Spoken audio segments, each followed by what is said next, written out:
Welcome, everybody, to the Give It podcast for blurs, for nerds. If you have a fandom, you are most certainly welcome here. We are your hosts, the most, myself, Spartan, Show Guy Joe, Tafara TV. Gentlemen, it is the weekend. How we feel? No, it's quiet around here, and I'm getting used to that. So it's an adjustment. That and these naked ass walls behind me, I'm adjusting to. So I somewhat miss my battle station, but we start over and we rebuild. Fair enough. Joe, what about you? Tired. Understood. Definitely understand the entire part. With that being said, guys, we are a little bit on the leveled up side, so we do try to watch our language, but let's be honest, words fly. And we do show video game and movie trailers. Some of it may be too intense for younger viewers, so viewer discretion is advised. Aside from that, welcome. So we do start off with some happy news because the Mandalorian trailer did drop, and it did fill us with some warm and fuzzies. And if you haven't seen it, well, here's your chance.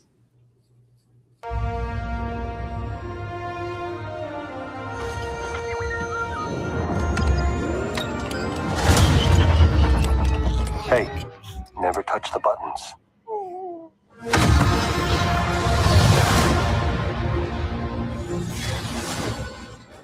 I can use some information.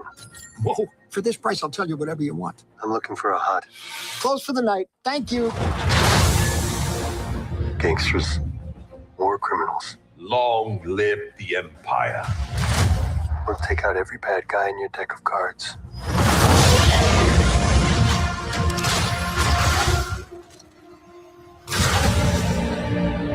This isn't about revenge.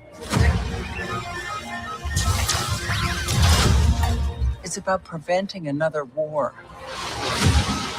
Strap in.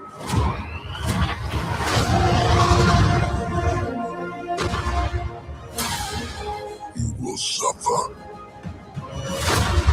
And then it will be his turn. Before going into harm's way, check your armor. The kid will live centuries beyond me. I won't always be around to protect him. Are you scared? You should be. Do we run? Or do we fight? I like this kid.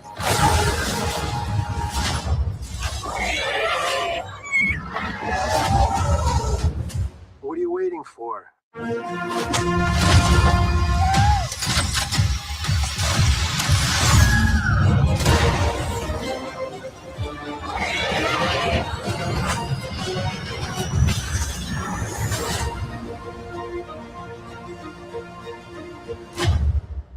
Let's save the rest for after dinner.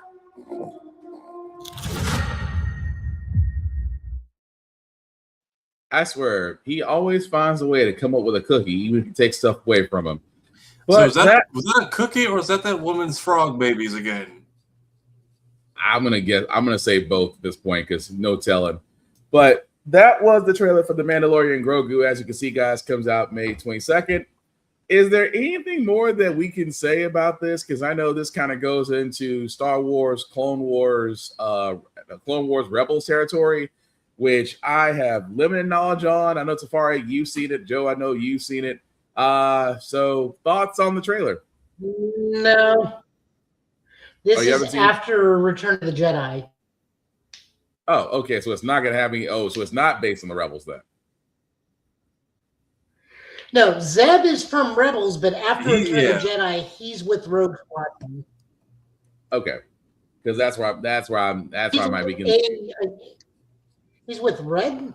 He's with one of the Star Wars things because the guy that plays Appa in Kim's Convenience is his commanding officer. Okay. And he's in the same flight battalion. Zeb's in the same flight battalion as him.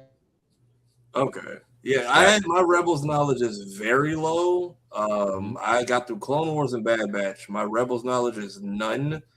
I feel like we've seen that bounty hunter bot before. A muscular hut is also a new one for everybody. Yeah, that part.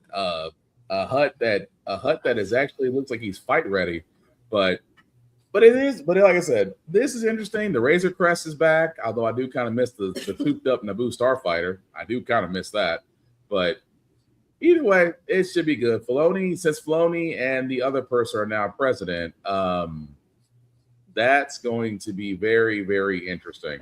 Very interesting. But let us know what you guys think in the comments about that. Like I said, Star Wars at this point is a can't miss situation. But either that, like I said, don't really. I guess I have nothing bad to say about it, or nothing, or even concerns. Is that just odd for a Star Wars show?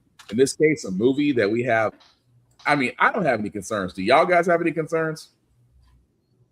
Not really. I feel like we've done a good job leading up to it. So I feel like we had enough build up. We're not doing too much. We don't have too much relying on this movie.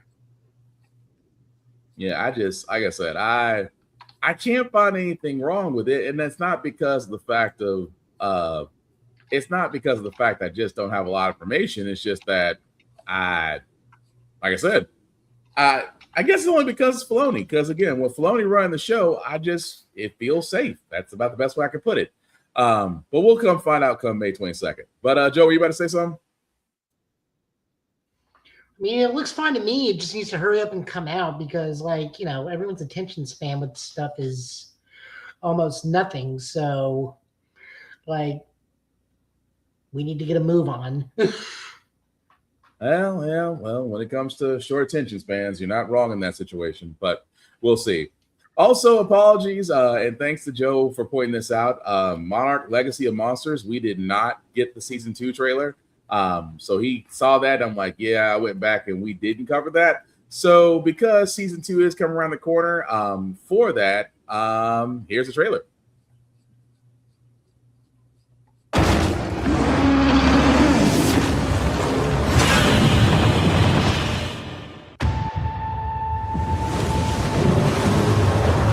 Do you hear that? This is not Kong. And it's not Godzilla. This is something bigger.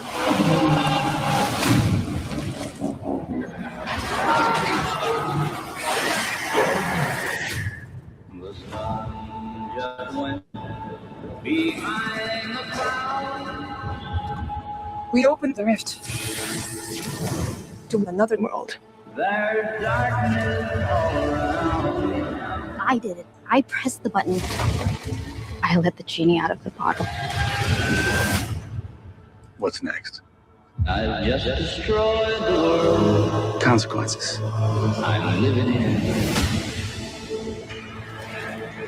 This Titan I'm living in. is like a god. And the sea creatures worship it. Hundreds of thousands are in the path of this monster. And we don't know what it wants. Go, go, go! I'm gonna find a way to set things right. I promise. To destroy a monster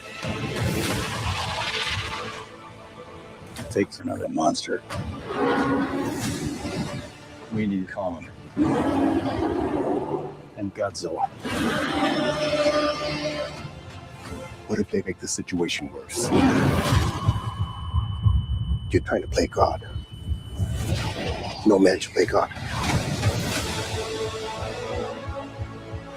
I've lost people I love. Don't make the same mistake I did. In the end, only one thing matters.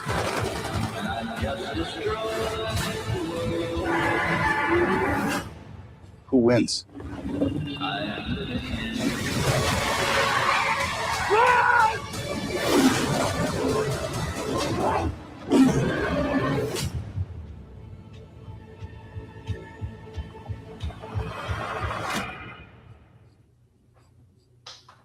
All right, so that was the trailer for season 2 of Monarch Legacy of Monsters. Of course, on Apple TV, will be streaming 7 days from now, February 27th. I'm sold because again, I think we talked about Monarch a little whiles back, and it is a great show. This still continues the kaiju universe. I'm really curious to see who this mystery kaiju is. Unless Joe's already got a look on his face, so you must already know. It's Biolante. It's got to be. Like, the design is way too similar for it to not be at this point. Okay, I'll take that. Like I said, you're more on that side than I am. I'm still trying to catch I up. could be wrong, but it just like looks way too similar to Biolante. Okay. Still want to watch it though, although I can't. No, I'm definitely down, but I'm trying not to break rule number 2 of the show. I was going to say, are we rooting with or against John Walker in this series? That's the problem. It's rule 2, Joe. If he doesn't have the shield, he's not a piece of shit. You say that. I mean, you are correct in the fact that we can differentiate, but again, this is kind of borderlining on rule 2. Also, keep in mind he's young Kurt Russell in the show. So yeah. Although you can't help, it's like, are we rooting for John Walker right now? So now you got to ask yourself, if we can't root for John Walker, we can't root for Kurt Russell. And are you really going to go against the guy who solved all those troubles in Chinatown? I mean, that or Snake Plissken, but no. I'm just saying, it's like every time I look at this, I'm like, God dang it, are we really supporting this? No, we're supporting the show. Let me say that we love the show. It's just it's an inside joke for all those folks that are about to come at us. Inside joke. We're only talking about U.S. Agent. We're not talking about Kurt Russell's actual son, who is a great actor. Just understand and differentiate the two is all we're saying. But no. With Monarch coming out, like I said, we're going to cover that as best we can on Apple TV. Like I said, streaming February 27th, because that's right along the same time as Resident Evil 9. So that's going to be some fun times. But anything else that we can add to the second season of Monarch that we should be expecting, fellas, or any things y'all want to bring up? I still need to finish season 1, but the fact that they have Kong seems like he's going to play a bigger part this season. Mm-hmm. Kong about to throw hands this season. But I'm curious if we get a time skip and if Mini Kong has aged up a little bit at all, or how much after, or if this sets up potentially the next movie, which I don't know if we know too much about it yet. No, we know enough to know that at least Space Godzilla is coming, but that's about it. Okay, that's pretty much it. As I said, with after the new Empire, that's really all the information that we're going to get at the moment. If they follow that, rumors that Godzilla Minus Zero, they're teasing one of the monsters, and it looks like it actually may be Hedorah, the smog monster. Which kind of makes sense considering the industrial age Japan is going through at that point. But we'll see. Apparently, those are just rumors at the moment. But using some of the lesser known monsters at that point, I just want to wait until we get to the inevitable point where either Monarch or we get to a point in one of the other Godzilla franchises where they have to use Jet Jaguar and see where that goes. It will be interesting. But either way, looking forward to Monarch Minus Zero and the next if it's not going to be called Godzilla or King Kong, which I think it will, but they haven't really gave a title out for the next one after New Empire, but we shall see. Moving right along, Joe found this game called People of Note. And don't get me wrong, we like to look for games that are different as far as interactives goes. This one got my eye because it kind of gave me Rock Band. How can I put this? It's Rock Band meets RPG. It kind of gives me those vibes, but you'll see what I'm talking about once I play the trailer. This is called People of Note. We've come this far together. Give us a chance to prove ourselves.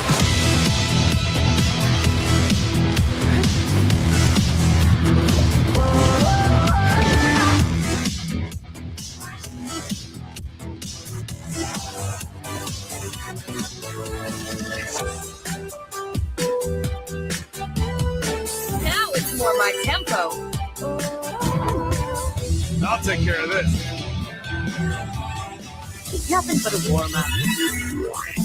Who's with you? Now's your chance. Get loud. Whoa, that power! You just need a little retuning. This is it. They thought they could hang with us. None of them think I have what it takes. What do we have to do? I'll figure it out. I have to. Ready for a matchup! You know it. I got you.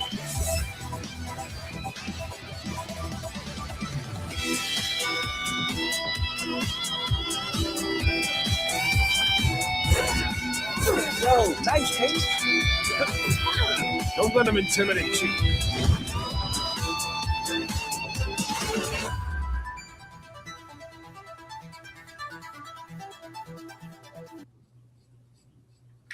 All right, so that trailer was called People of Note. As you can see, guys, coming out April 7th this year for PS5, Steam, Nintendo Switch 2, and Epic Store and Xbox X and S. I dig it. I think it's pretty cool. Like I said, it definitely does. It's a different twist on an RPG, especially since it is music-based, but I want to give it a shot. But Safari, Joe, what say you guys? Very much reminds me of like the play style of Sonic Dark Brotherhood on the DS with the art style of what was Jack Black's musical rock Godfighter game? Brutal Legend? It's like Brutal Legend. It had team-based combat. Yeah, I can see that. But yeah, I just like the fact that it's different, and it is music being the weapon, but also the collaborations between the two as far as buffs or attacks or defense. Like I said, I dig it. I dig it, and thank you for not giving the hip hop brother a Killmonger haircut. I certainly appreciate that. But Joe, any thoughts on that? I mean, at the very least, I definitely want to give it a try. If you go looking for this, there's actually 2 music videos from using the in-game engine. One's the R&B girl and the rock dude, and the other one is also the R&B girl and some opera dude who may or may not be either a 5th playable character or maybe the main antagonist. Mm-hmm. Kind of unsure who the purple opera dude is, but it's like Final Fantasy the musical. I can live with that. I mean, I definitely want to give it a shot if it's cheap enough. I'll get it on PS5. It seems fun. It looks interesting, at least. Yeah, and that's the thing. Like I said, when it comes to games that are a little bit more different, and again, it's almost like, I don't want to call it an Expedition 33 game, but it has that feel to it. But either way, it's gonna be fun when that thing comes out April 7th. But like I said, that's one I have wish listed on my PS5 because I definitely want to see. I definitely want to see it and want to stream it when it first comes out. But also with the video games, moving right along, guys, we do have a updated one from Fatal Fury, City of the Wolves. We do have the Nightmare Geeks trailer. For all those that love to play them, here's his trailer.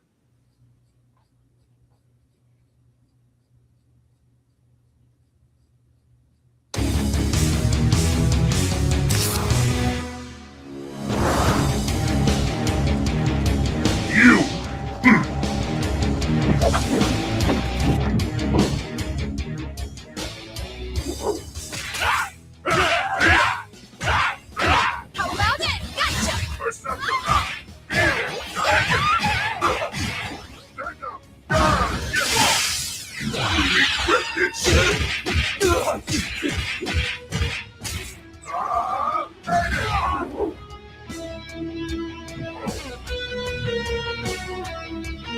I will never rest.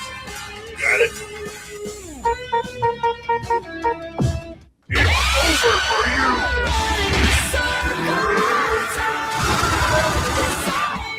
This is the end.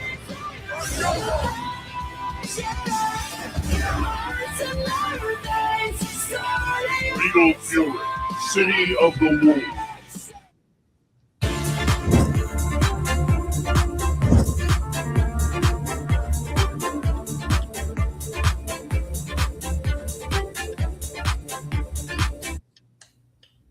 All All right, so that was the trailer for Nightmare Geese. As you can see, guys, will be available February 26th, so 6 days from now.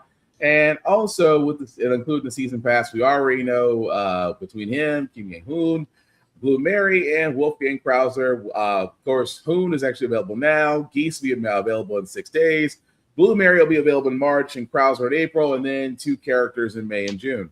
I'm going to be honest, from my Fatal Fury days, I've never played with Nightmare Geese, although those combos look disrespectful as all get out.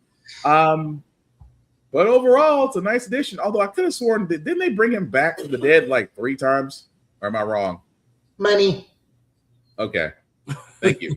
That'll do it. I mean, Tavara, if I tell you who his voice actor is, you may know who it is. Wait, for this guy? Yes. I saw the name pop up. I was about to do a quick search. What was the name again? I will give you one person. I guarantee you know. Guarantee you will know. One character he's voiced. Who that? Myotismon. Is that from Digimon? Yes. All right, my Digimon knowledge is terrible. If you got another one, hold on. Myotismon. Potent Digimon, the ability to counter most attacks using magical skills. He's voiced by Richard Epcar. He does Myotismon and like a whole bunch of other things. So yeah, I caught the name in the beginning, and I was about to do a quick who that person, because I feel like I've seen that before. You have, I guarantee it. I feel like all right, he is. If you want to see disrespectful combos, you go look at Fatal Fury Wild Ambition, which is the OG 3D Fatal Fury. Max does a boss rage against him because that is one of the hardest incarnations of Geese there is. This one's no different. He will be predictable. I know that super is a little bit lacking, but I could just be being picky. No, I mean, he only really has, Mark of the Wolves, he has like 5 supers, but I mean, he's mostly known for 3 supers, which is Rashomon, Deadly Raid, and Raging Storm. Okay. I just saying, but either way, it does look cool. I need to get back on City of the Wolves. I've been playing between Resident Evil Remake 4. I was going back to 2KXO because that in itself is a great fighting game. I know me and Joe have played each other. We actually need to run it back a few times once we both get a chance. But he liked it. I liked it. Tafari, have you had a chance to play 2XKO yet? Or I have not gotten a chance to touch it. I just got my PS5 here. Okay, so he was Raiden and MK11 and Joker, and then he is Ansem and Terra Xehanort in Kingdom Hearts. I thought I've seen this name before. Yeah. And then he does Zangetsu in the Bleach game. I don't know if he does it in the anime. Dude's resume is stacked. Mm-hmm. Either way, to see the Wolves just looks like it's going to be shaping up. I still want to know what those 2 last characters are, see if we were actually right from Jump Street. But speaking of things that we did not expect, 2 words, and I think and everybody on this panel knows them. Dot Hack, again, was a manga, anime, and video games. Which before this podcast started, I was trying to figure out like the last Dot Hack game, and I was way off. As Joe reminded me, there was a reload of previous Dot Hack games that was done 3 to 4 years ago. That being said, Cyber Connect 2 decided to surprise us with a new Dot Hack 0 game, and here's the trailer for it.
All right, so that was the teaser trailer for Dot Hack Zero, done by CyberConnect 2 and Bandai Namco, labeled as Project Dusk.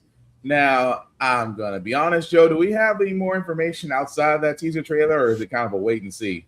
That was literally the announcement trailer. I don't know if they're rehashing their update. I don't know if they're updating the original story because we do see like Black Rose fighting somebody, and I guess that's a newer version of Kite. But I don't know if that's literally Kite. Like the only character with the same base model was Black Rose. Okay. So I don't know. Like we literally know nothing outside of Black Rose is back. That other dude who's I'm sure part of that original storyline, and then the newer version of Kite. It's not like we're getting Haseo back from the last 4 remakes. So I don't know anything other than that. Oh, but wow. like I said, I think this is the announcement trailer. So this is, and the actual project start, which let me show this real quick. Because when we say there is next to nothing, there is next to nothing. This is actually the Dot Hack Zero Project Start website with the teaser trailer that we've already seen. And that's some info. Yeah, so we do know that we do know where the music is being handled by. We know that the project itself, Dot Hack Zero, is completely RPG that has evolved to the present while hearing the worldview of 2 aspects within the game, the virtual and the real intersect. That is all we got, because they are not saying anything about a release date, when to expect it, or none of the above. That's the entire website. Now, do not get me wrong. As a person that has no problem waiting for games, when I played Dot Hack, oh dear God, 10 years ago, I loved Dot Hack. When I was playing it, I forgot which variation of Dot Hack I was playing, but I wanted to give this a shot. I'm actually waiting to see more information, maybe hopefully some gameplay. But like I said, this is a project that is being done by the right people, so I've got no problem waiting. But Safari, Joe, what say y'all? I'll probably watch other people play it. My Dot Hack knowledge is very minimal. I saw the show growing up. I didn't know what the hell was going on half the time. I remember there were the games where people were buying the games up whenever they would release. So I know there's an audience. I know there's a story. I just never kept up with what it was. So to see that people were like coming out the woodwork and clocking all the connections to like previous games or whatever's out there already. Yeah. Not sure why this franchise, but it was clearly missed. So also seeing CyberConnect 2, I think it's trying to get away from just being the Storm clone maker, which is probably the title to do it. Oh yeah, because that's what don't get me wrong. Storm was a great game. Is still a great game, but I see your point. Joe, what say you? I mean, I'm definitely interested. I would try to get the remakes because it's all 4 games remade. They're only 15 to 20 hours a piece each game, and they all connect to one big story. So it is worth it, and they're usually on sale like dirt cheap too. They're usually like $10 for the whole thing. Okay. So there's also that. I'll give it a shot because for those of you that don't remember, Dot Hack was the original Sword Art Online. Right. They weren't trapped. Yeah. Well, actually, sometimes they were trapped, but it was one of those, if you die in the game, you die in real life's thing. Yeah. And of course, it's also the dangers of AI and stuff like that, which is prophetic. I mean, it was that in Code Lyoko, but we haven't hit T-800s with purple laser rifles yet, but we're getting there. Yeah. It was them in Code Lyoko, but in there, if you died, you just got kicked out of the game, and then I guess you couldn't go back in. They never said what the rules were on that. Look, I'm just mad we're not in the future where I can have a net navy. Yeah, too. But either way, should be interesting. So, Gorillaz has decided to go along with a new album. They actually have decided to make a short film. I don't really know what to make of it, so I'm just going to play it. The Gorillaz went in search of something. but something was searching for them at the top of the mountain. A journey that should have been a dream soon became a nightmare. They wanted to shoot a movie, but now they are the movie. There is no way down the mountain. At the top of the mountain, they are at the bottom of the food chain. Don't go up the mountain. It's a jungle out there.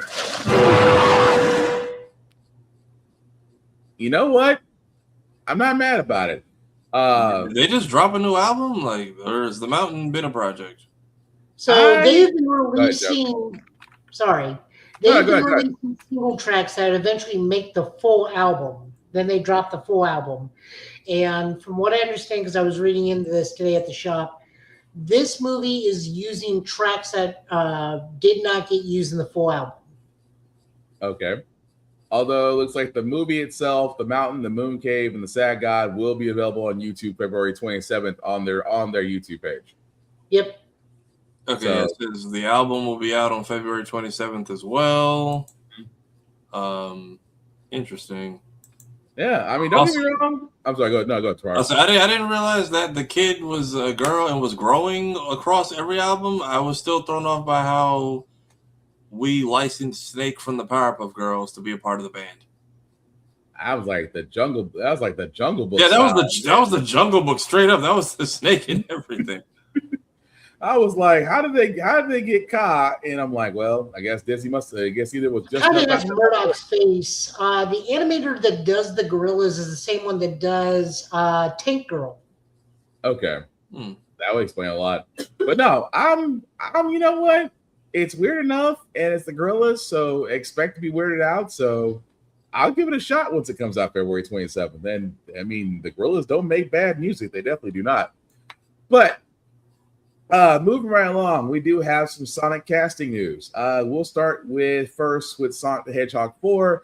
That I forgot her name already. Dang, that's bad. Kristen Bell. There we go. Yeah. Thank you. So yeah, Kristen Bell will voice Amy on Amy Rose on Sonic the Hedgehog 4. Again, we do know that Amy Rose will be there because if you watch the mid credits from Sonic the Hedgehog 3, you do know she's going to make an appearance on Earth, as well as Metal Sonic. So I'm gonna throw this to our Sonic expert Tafari. Is it a good casting choice? Should we be concerned, or what do you think? I think it's fine. I mean, she did just fine as Anna in like the last 2 Frozen movies, so we know she can act. And again, I know she was like in Forgetting Sarah Marshall and Veronica Mars. What other stuff has she done that I know she was kind of prominent in?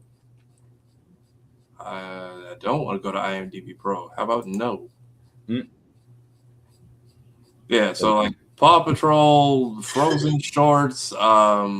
She was Anna in Kingdom Hearts, BoJack Horseman.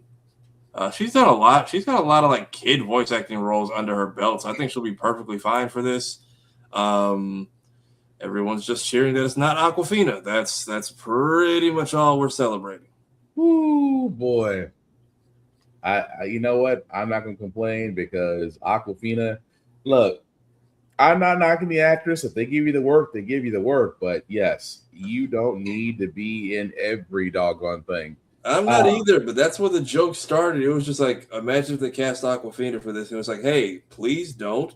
And then it became like the cartoon where it's like, don't say the person's name, but then you say the person's name, and then the next person's like, stop saying the name, but they say it next, and everyone's like, guys, can y'all please stop before like her name trends attached to this, and then they think that's what we want, and they end up doing it. So then everyone's like, well, now we've done it enough, they might actually cast her. So to see this, and everyone's just like, thank God. I thought we might have accidentally cursed ourselves there.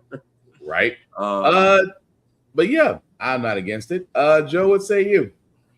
I'm down. I mean, I don't have a problem with Awkwafina being somebody, but it just wouldn't fit to be Amy Rose. If anybody, I would cast Awkwafina as like Styx the Badger.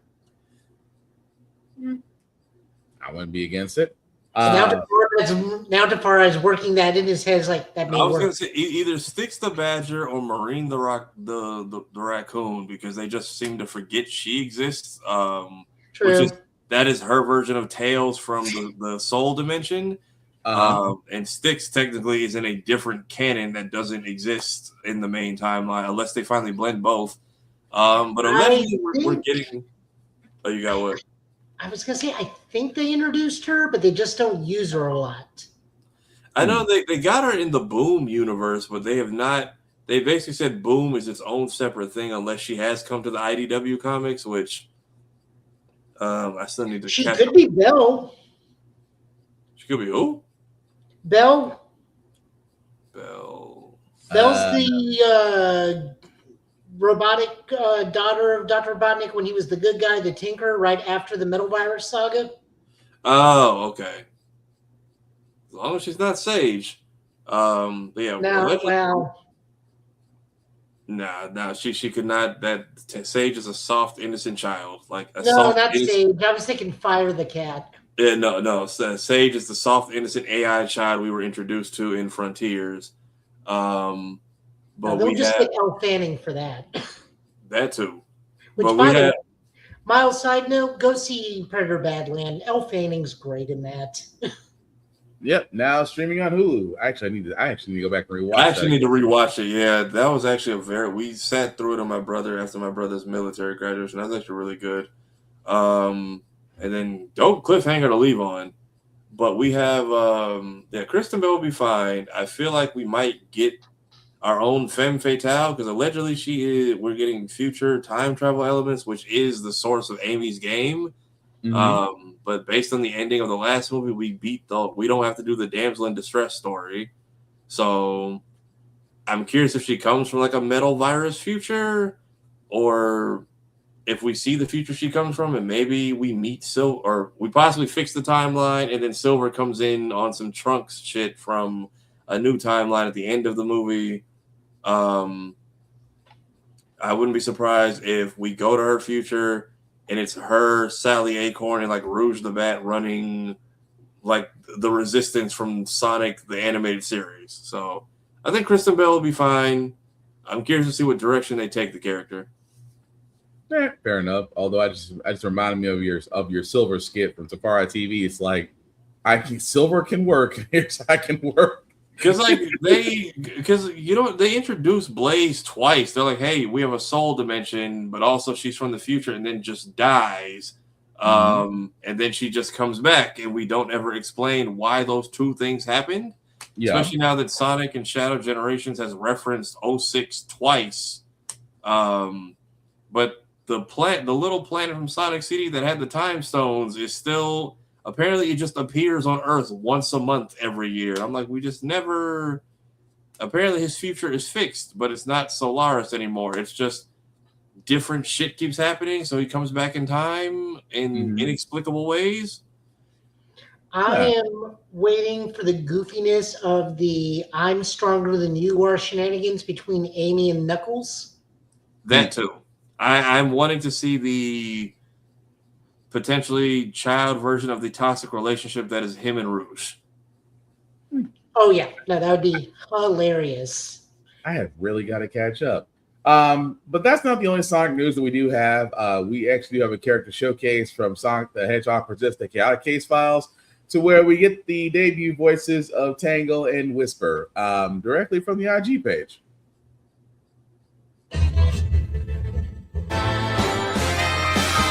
Guys, I'm Anitis Quinones, and I'm the voice of Whisper the Wolf, as you see here. Very cute cutie.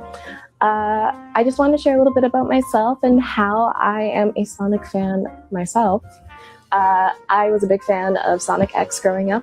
I had the DVD. I watched it way too many times, and I have that intro very committed to memory.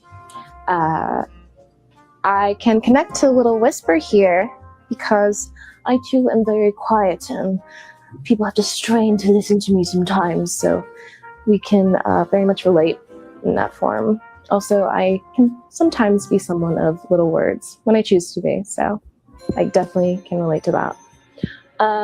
But please listen to the Chaotix Case Files on any kind of podcast platform listening thing. Yeah, listening service. It airs on Tuesdays, and check out the next episode coming up soon.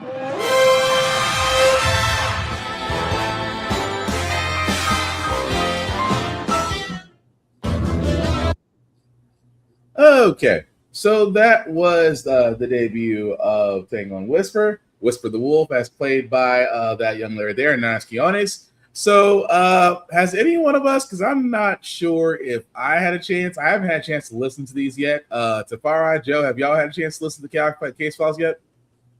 Yeah, I've been listening to it week by week. It's actually pretty interesting. Like, I usually these don't keep my attention, but because I get the source material and everything they're referencing, it's actually pretty cool. So the way they are tying the story together, still not sure what's happening or like who the big bad is going to be or what the deal is with these items that we're hunting down. But they do a good job of narrating. Turns out the song that they are using for like the intro and outro is actually written by Rebecca Sugar from Steven, who did like all of Steven Universe and some of the best bits of Adventure Time. So it's actually a really fun listen if you get a chance. But yeah, if you don't know, she plays the Tan Girl in Dandadan, and she's actually Mirko in My Hero. So she has a solid catalog under her belt. Very happy that we get seeing comic book. This is also the first for Tangle and Whisper to actually get a voice. I think Surge is like the only big one that's not left.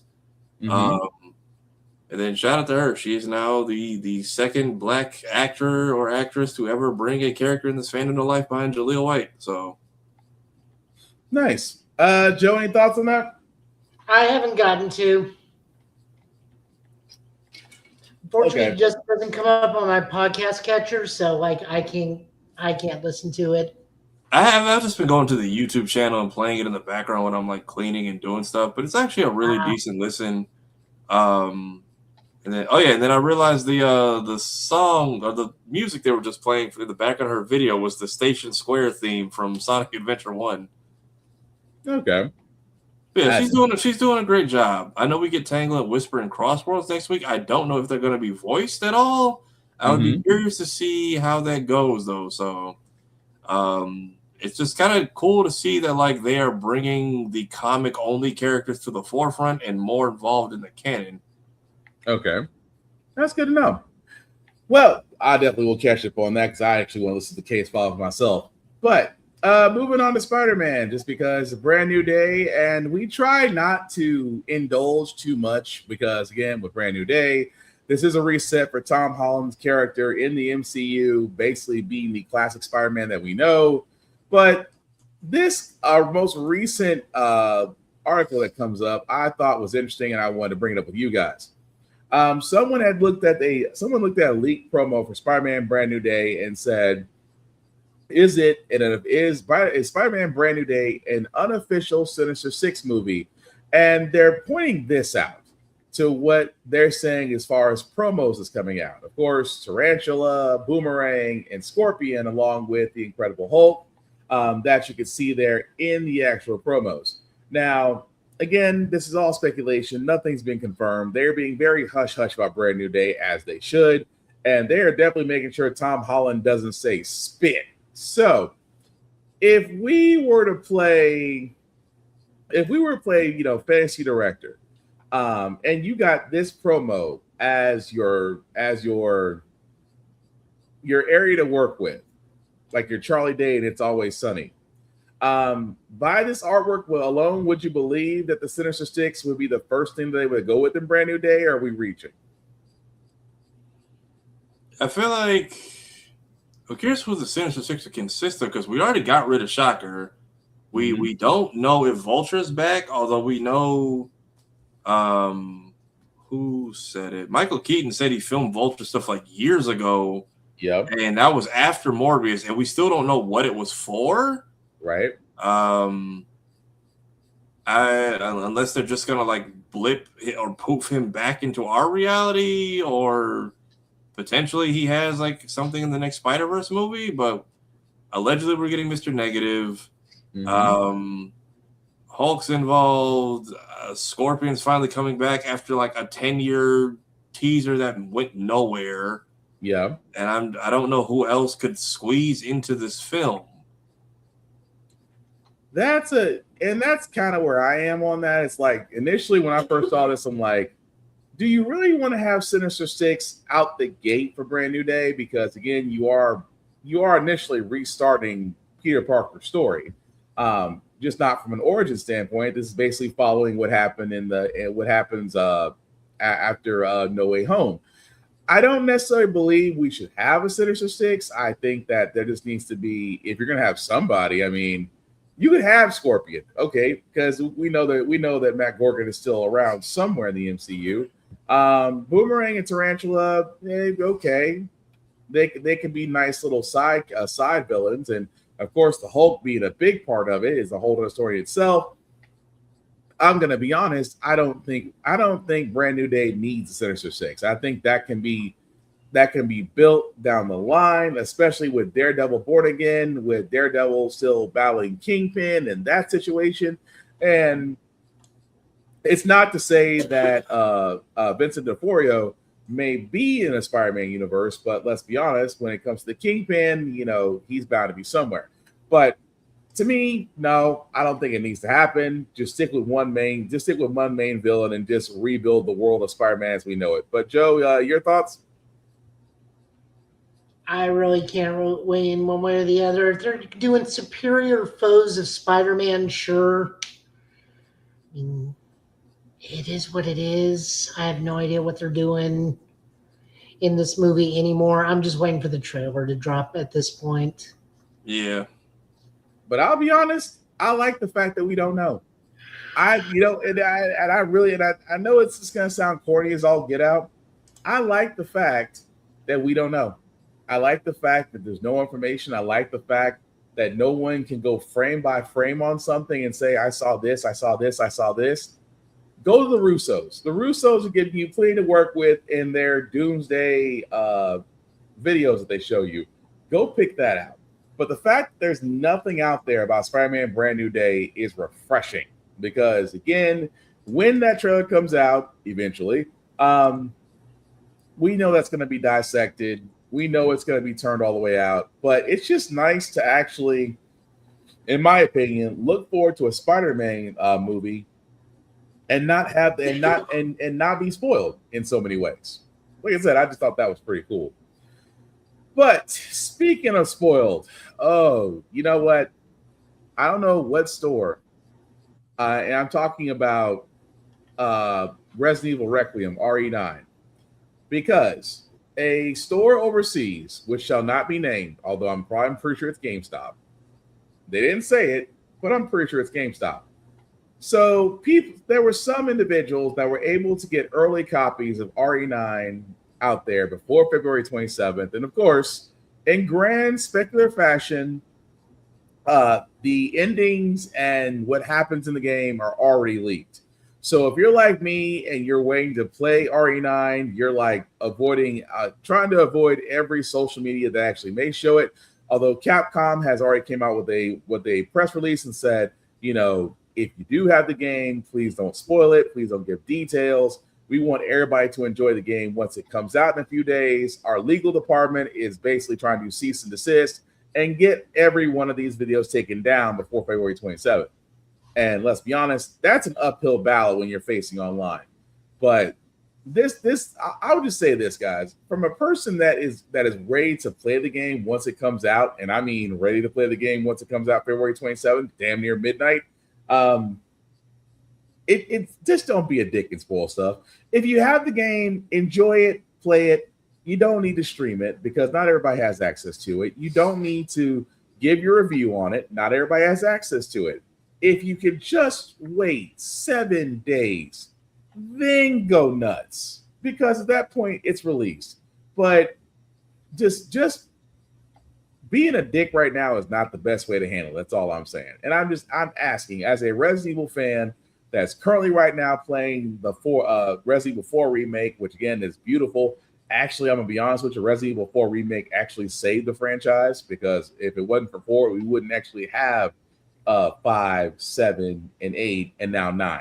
That's just my opinion. But I'm just saying, if you got early copies of a game, you know what you could do? You can go play Reloaded. You can go play Reloaded, and Reloaded right now is $15. And the devs there, Tafari will tell you, would love for you to play it, would love for you to give your opinions on it. Because right now, and Tafari, to correct me if I'm wrong, there is a wave of just negative bombing that game right now. Yeah, it's getting wild out there. I had to set one of my stuff to like approve comments only because it was getting to be too much. And we're just saying, like games like Reloaded. Like I said, I'm waiting. I'm actually that's in my game backlog because I want to stream that my first playthrough of it. But yeah, just saying, other games out there that are available for you to play, go ahead and do so. But RE9, just wait 7 days. It's not that hard. Trust me. Although whoever are the owners of those stores that release those games, get better security, please and thank you. But anything else that you want to add that out to the RE9 leak, fellas? I mean, being here before, I don't know how people get copies this early. I've seen some people get like goodie boxes and stuff, but not like the whole game. Like I thought that part is what mystified me. And these are physical copies, not digital. Yeah, like my GameStop didn't get the last couple of games I picked up from them. They got the truck came in like the day or 2 days before. When is what? How far are we from like the actual release date of this game? Say it one more time. When does this game actually come out? February 27th. Okay, yeah. So I don't know how they got their copies this early, unless Capcom was just on top of it like that. I don't know, because I know like you said, for most video game distributions, they usually wait the day before, sometimes 2 days before the release. Just because it's overseas, they may have a different way of getting games out. But like I said, just don't be a dick and spoil it. But Joe, anything else you want to add? Usually the ones that give out the games and spoil stuff like that are the mom and pop shops. But by this point, with everything being connected online so much, I figured it may not be consoles because consoles usually time lock stuff like that, but they could be on PC. So who's to say? That too. And like I said, I give that thought too, as far as where it may come from. But again, like I said, February 27th is the official release date for Resident Evil Requiem. Again, if you downloaded it, it'll be available pretty much after midnight. And of course, depending on where you got the game, whether it's GameStop, Amazon, or all the above, you'll be able to enjoy it then. But for those that got it early, lucky you, please don't spoil it. Also, this was news that came out today, and I don't know how to feel about it. This is news directly from Microsoft gaming CEO, the CEO of Microsoft as far as the gaming department, Phil Spencer, the guy that has been there since Halo, since Game Pass, since the first Xbox 360, and now Series S and X, is retiring. And here's also the crazy part, which again, Phil Spencer's been there for, I want to say, damn near 40 years, if memory serves me right. Understandably, he's ready to retire from his position as gaming CEO of Microsoft. Sarah Bond, who was the VP, who was the president, who was supposed to, in a lot of ways, basically take his job, has also resigned. I wanted to look into it as far as why she resigned. I thought that she was basically going to take Phil Spencer's job and be CEO, but she has resigned. So the new CEO, their name is Asha Sharma. They are currently the president of Microsoft's Core AI product, while Xbox Game Studio head Matt Booty is being promoted to chief content officer and will work closely with the new CEO. Now, again, I'm not mad at Phil Spencer. The guy did his time. He had some wins. He had some losses as CEO of Xbox. Did an all right job, if you're asking me. But it's just odd that Sarah Bond, who I thought was going to be the next CEO, like I said, we don't know the reason why she resigned. We don't actually have it at this time of the podcast. I'll have to do some research in it throughout the week and get a more dignified answer. But is it a problem that the former head of the AI program for Microsoft is now about to be the gaming CEO? And they have no gaming experience as far as from what was told. And at the same time, this is a weird transition for Xbox. People are dropping Game Pass because Game Pass is, well, expensive for no reason. When you really think about Xbox, there's not a lot of exclusive console games anymore. And at the same time, we're not seeing any more consoles beyond X and S. So can we say that Microsoft is maybe transitioning the way of Sega, or is it something else? I'm not sure what the hell's happening. And that girl was directly underneath him that left, and she was only there. She was there for how long? 4 years. I would say, I feel like we just were talking about her getting the job. Yeah, she got the job. Well, that's the reason. Oh, what for both of them, or just Phil? No, Phil effectively immediately retired because he was forcibly retired. Okay. Sarah Bond left because she was not given Phil's position. Damn. Okay, that's fair. I was like that. I'm like, are we hitting Norman Osborn territory? Like, is it how much I sacrificed, or what's going on? So damn. So she was not. Well, you would think that she would be the shoe-in. Well, yeah. If you're someone's successor and then they just give the job to some rando out of I'd probably leave too. Like, I agree. I fully agree with that. So Phil was forced to step down, or what happened? I can only think that because they're going a different direction. Because the way Microsoft is going, I'm going to be honest with you. I think Phil wanted to go one way, and they wanted to go another way, and I think he just got tired of fighting it. Again, he was forcibly retired because we have to keep in mind Xbox is the least profitable sector of Microsoft. Right. Every time the public saw Phil, it was to apologize because they were underperforming. Right. I mean, I made a joke earlier on Blue Sky. One of my people I follow is like, Phil will write a book. I guarantee. It's like, yes, and in several months he'll come out to apologize for the poor performance of the book. But it's still crazy that now that we know that Sarah Bond was not getting the CEO position, like we said, we understand why she resigned. But again, you're giving the CEO position to someone who may not be the right person to right the ship. Because like we said, Xbox right now, as Joe, as you said, is not profitable. People are dropping Game Pass. Sales for Xboxes are not as high as they used to be. And at the same time, with the Steam machine rearing its ugly head, that might be the end for Xbox. So that's what makes me think that Xbox may just be like Sega, because Sega stopped making consoles. They didn't stop making games, but they stopped making consoles and just focused on titles. I think Xbox is going to do the same, because with all those acquisitions of game studios, which they only got them for the IPs. You only got the game studios for the IPs. Then you cut the game studios. Then you gutted your employees that you had on the payroll, because ultimately all you wanted was the IPs. So now it's just like, do we have faith in Xbox, or it's just a matter of time before Xbox just becomes Sega? Because that's the way I feel. It's like, what's the point of buying another Xbox game if it's just going to wind up being on Steam or PlayStation? Because again, there's no such thing as Xbox exclusives anymore. I don't know. I don't like this direction. Again, I guess Phil was ousted by the team of Oscorp before they bring in. I'm not saying it's a hostile takeover, but the fact they just threw this chick in his place. Yeah. And now I can tell Homegirl's not about to sit there and be told what to do, especially with this person's like a chief AI person.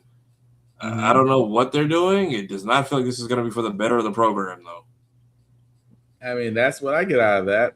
But like I said, I just don't. I see more of just expecting a sinking ship than trying to save one. But Joe, any other thoughts you want to put on share about the Microsoft changeover and change of regime?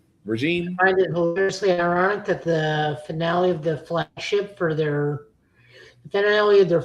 game was about an AI going corrupted and rogue, and now we have the leader of their AI corp running the branch. That is fair. Although on the bright side, I am looking forward to the next Mighty Keep skit because I'm pretty sure he's coming up with something. It's either going to be this or Pokemon. It's going to be one of the two. He might go for the daily double and go for both, but either way, we'll see.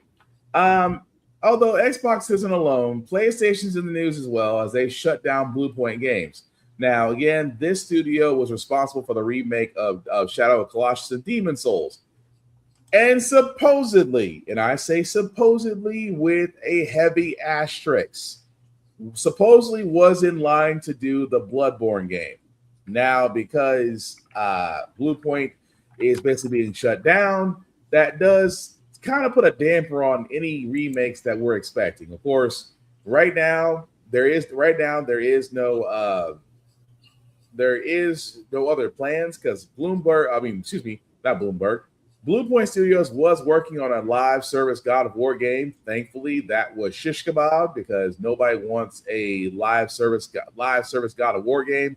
Nobody asked for that. Although the God of War remake trilogy that we talked about, welcome that all day, but not a live service one.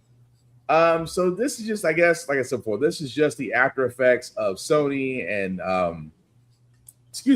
Microsoft just buying up all these studios, and now because they spent so much money thinking they were going to recoup their losses, now they're just cutting studios off just because they're trying to save their bottom lines.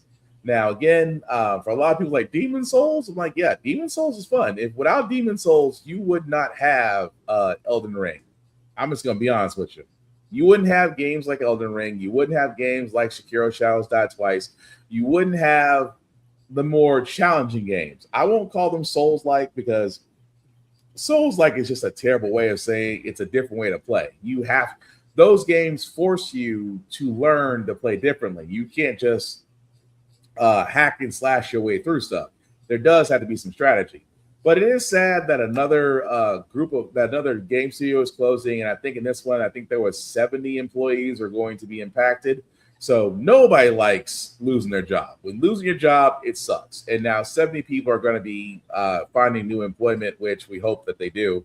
But is it just a sign of the times, fellas, that with all these purchases that were done in the past, now they're just shedding weight? Now that a lot of the big three are just shedding studios at this moment? I mean, it sucks. I looked it up. They did the God of War collection, Demon Souls, the Nathan Drake collection, the Metal Gear Solid collection, the port for all PlayStation Battle Royale, the 360 version of Titanfall, and that version, that Shadow of the Colossus remake, that was actually my first time playing the game. That was one of the first platinums I got on PlayStation. And the fact that they went the extra mile, because I guess that I didn't know that there was like this discolored door that had started a cult in the PS2 version, and they actually like made something out of that and had like a whole secret chamber you could go to. So it's unfortunate. I know it's a small team, and they're kind of just the guys who do remakes and remasters, but hopefully they find work elsewhere. I don't really know why they got canned. Same here. Joe, any thoughts? They probably just didn't have anything to do and got shut down for it because they got done with their latest project and didn't have anything in the horizon. Yeah, but still, that just sucks. It really does.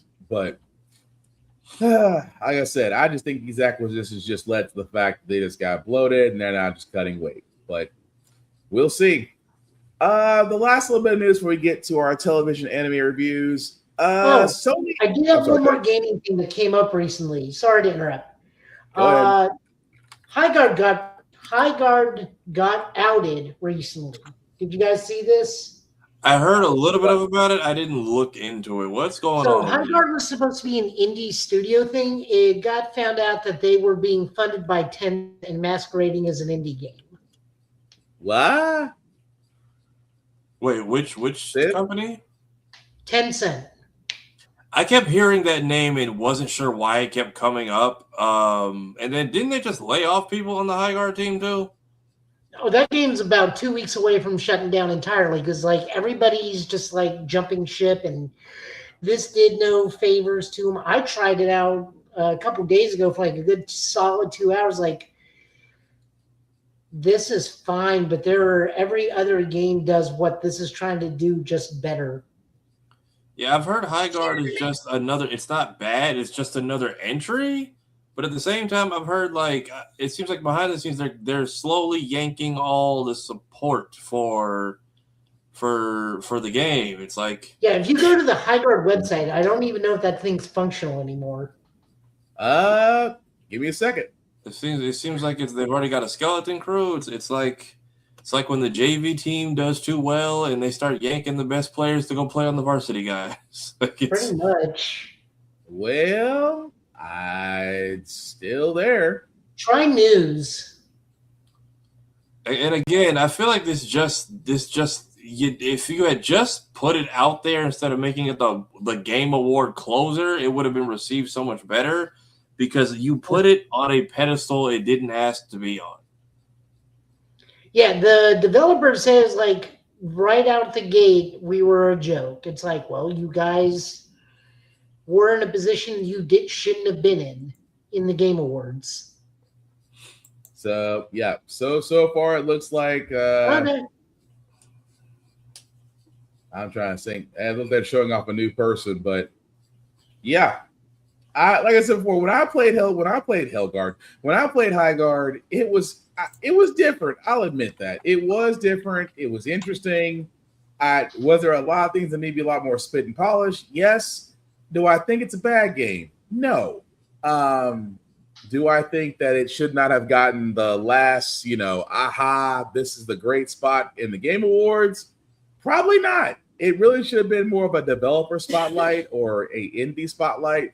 Because when we said this, when you put games in that last slot, or you put those games where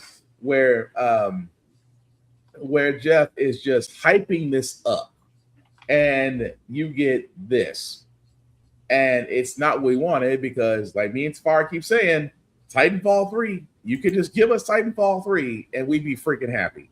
But we know we weren't getting that. So again, a lot of high expectations for the last slot of a video game award show, and you give us honestly a half-done game.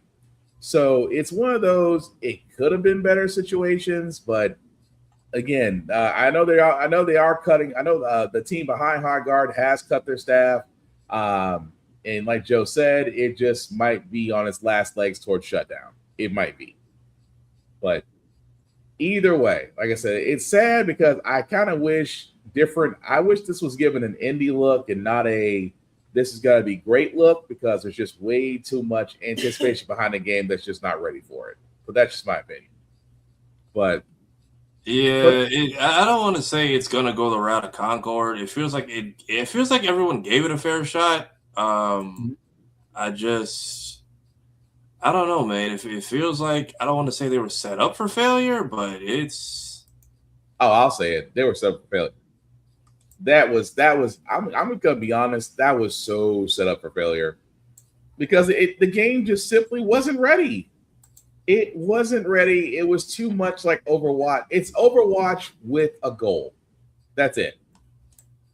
It's just Overwatch with an additional goal. That's about the best way I can put it. But either way, we'll definitely keep up with it and see. Before we get to our Toy Story 5 trailer, because they keep making Toy Story movies, this one was interesting as well. Sony is apparently believing if you can't succeed, keep trying. They want to move forward with a Venom animated movie with the same people that did Final Destination Bloodlines. I'm not sure how I feel about this. They said that what they call this. Lethal Protector story. So in the early stages, it does have some notable names already behind the scenes. And it looks like Zach Leposki and Adam B. Those are the guys that directed Final Destination Bloodlines. Will be directing feature-length animation. I'm going to be honest with you guys. Do we really need an animated Venom movie? If it's not doing something for the story, if it's just an excuse to talk about, I'm blanking on the guy who played Eddie, Tom Hardy. If it's just another excuse to put Tom Hardy and Tom Hardy together again, no. Like, unless it's going to explain that goop that got away in No Way Home, and you're just trying to cash in on that franchise that you like bastardized, because Null is just up there like prison posing in that chair still, and that amounted to nothing. Pretty much. So I don't see the need for it. Like, I'm gonna be honest with you. I don't see it. I really don't see it, just because, don't get me wrong, Sony, I enjoyed all 3 Venom movies. Yes, they all had issues, but I still enjoyed them. I'm not sure where you're gonna go with an animation movie, because in Venom: The Last Dance, we really should have had Noel. You had Noel, it was right there. You could have gave us the King in Black. You really could have. And for reasons beyond my comprehension, Sony, you didn't. Even teasing that a part of Venom is now in the MCU, and I guess we'll find Tom Holland's Spider-Man. But it's just that my thing is, I don't see a reason. Because if you didn't do Null, where does Eddie Brock's story go from here? Because that's the problem I'm running into. Because unless this is going to have nothing to do with the current timeline that they're trying to say from The Last Dance, if this is just a standalone Venom movie that's going to be animated, where really do you go from here? And I'm just being honest. That's going to be like separation anxiety, the madness, toxin. the There's chick like who a got good chunk of things we can do. The chick who got away at the end, that's probably never gonna come back for anything with her symbiote. I'm just saying, if it's solid enough to be on a story on its own, because like I said, it may follow their current timeline. It may just be a standalone movie on its own. But just all that aside, could you actually sit down and expect a animated Venom movie from Sony? Yes, especially because it's easier to get away with things you can't do in real life in live action movies. This could be much more in line with stuff like Primal. Yeah, I mean, if you're just looking for a reason to put that animated Spider-Verse team to work, because you should have put K-pop Demon Hunters in theaters, and now you're having you're counting all the money you missed on that. But don't get me started, because they actually canceled Batman Beyond. No, there was another thing that they were doing that they canceled, where it was a Vietnamese or Thai movie in the same vein as K-pop Demon Hunters, and they canceled it. Sounds about They don't believe that it would have. I don't know what studio it was. It may have been Sony. It may not have. We can look into that next episode and talk about that, because that's like a whole thing. So see, that's what I'm saying. Like, Sony has these moments, especially with Spider-Man to the Spider-Verse, where, okay, you did great with that. And now that I think about it, Joe, you got a point. If the same people that did Into the Spider-Verse did Venom, okay, no problem. I could see that. But again, we're expecting Sony to do the right thing. And let's be honest, what are they, like 1 for 5 on decisions? Actually, well, let me put it to you this way. I haven't seen Kazuhiro Hirai, who doesn't work there anymore. I'm just pulling a name out of my ass from Sony from back in the day. No one's come out on stage and apologized to us yet, unlike Xbox. So, if they gave us a really good direct. Oh, which by the way, we also remember next Good. Friday is also the Pokemon 30th Direct. Yeah, we got a special. I was gonna talk about it, but like all we got was an announcement for Fire Red and Leaf Green coming to. I think you can buy it, or it's going to the catalog. I didn't bother to pay attention. You can buy it. It's $20, which is fine. I'm not thrilled that I have to pay for it, but I'm also expecting the reason you're paying for it is because it has online battling and trading functionality. I don't know. I'm guessing. But $20 is a little much for something that old, but so that should naturally be put on the Game Boy Advance for free anyways. Yep. Well, either way, it should be interesting. But speaking of interesting, because we, like I said, we do have two things that we did bring up. We're gonna bring up.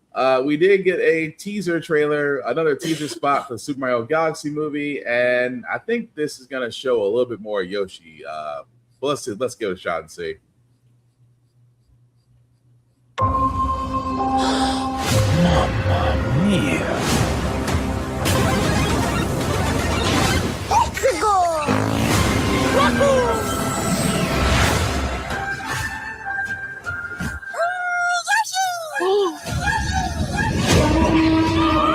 Finish this, Lou.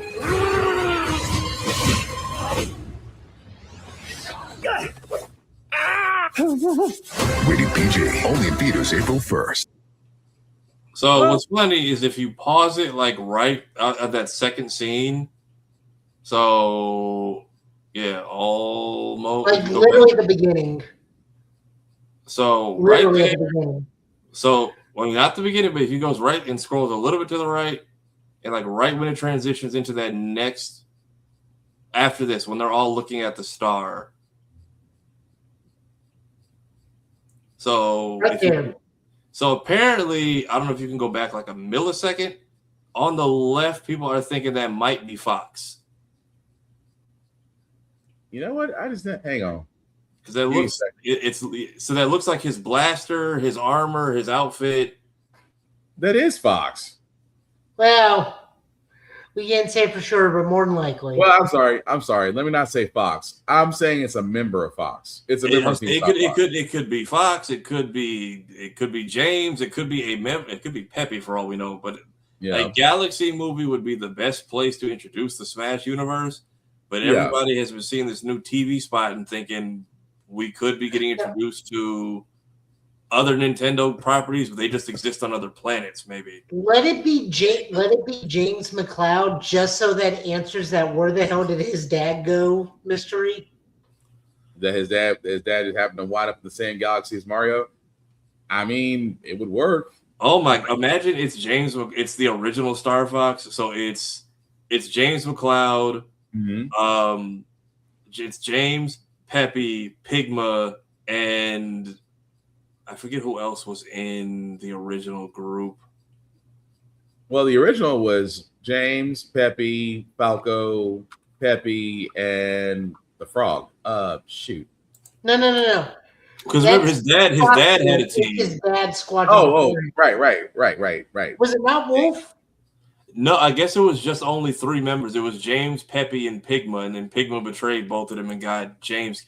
That would be crazy though if they gave us James and he's like, and we see that's his team. And it's like, yeah, we're off to go fight Andros. And we're like, yep, we know how this ends.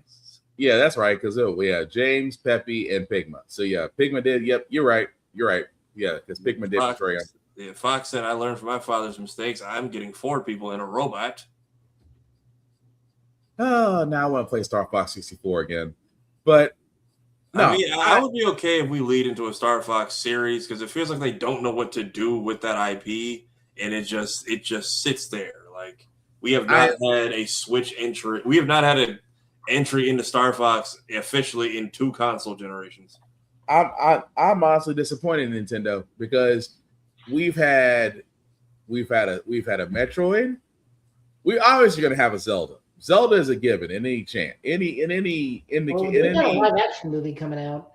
Yeah. We got a live action Zelda. I'm just shocked that Fox has got nothing because usually Nintendo doesn't really feed the side games too much, but they're going all in with this these hack and slash Dynasty Warrior Zelda games. This Age of Calamity and Age of Corruption stuff. They are full send with that.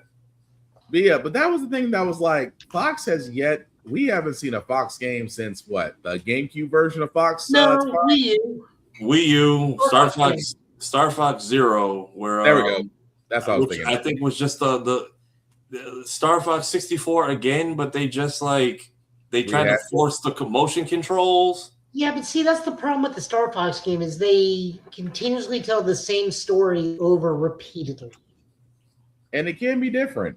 It should be different. Honestly, it should be different because Switch definitely does deserve a Fox game. It does. Like Star Fox Command did a good job of kind of giving everyone like wraps to their story. Mm-hmm. The problem is it was a top-down Arwing game, and I don't know anyone who played it, but like you get endings where Fox marries Crystal and has a kid. I think Falco and Cat get together. You get a bunch of different endings from that game, and it's just like it's sad you landlocked this on the DS only.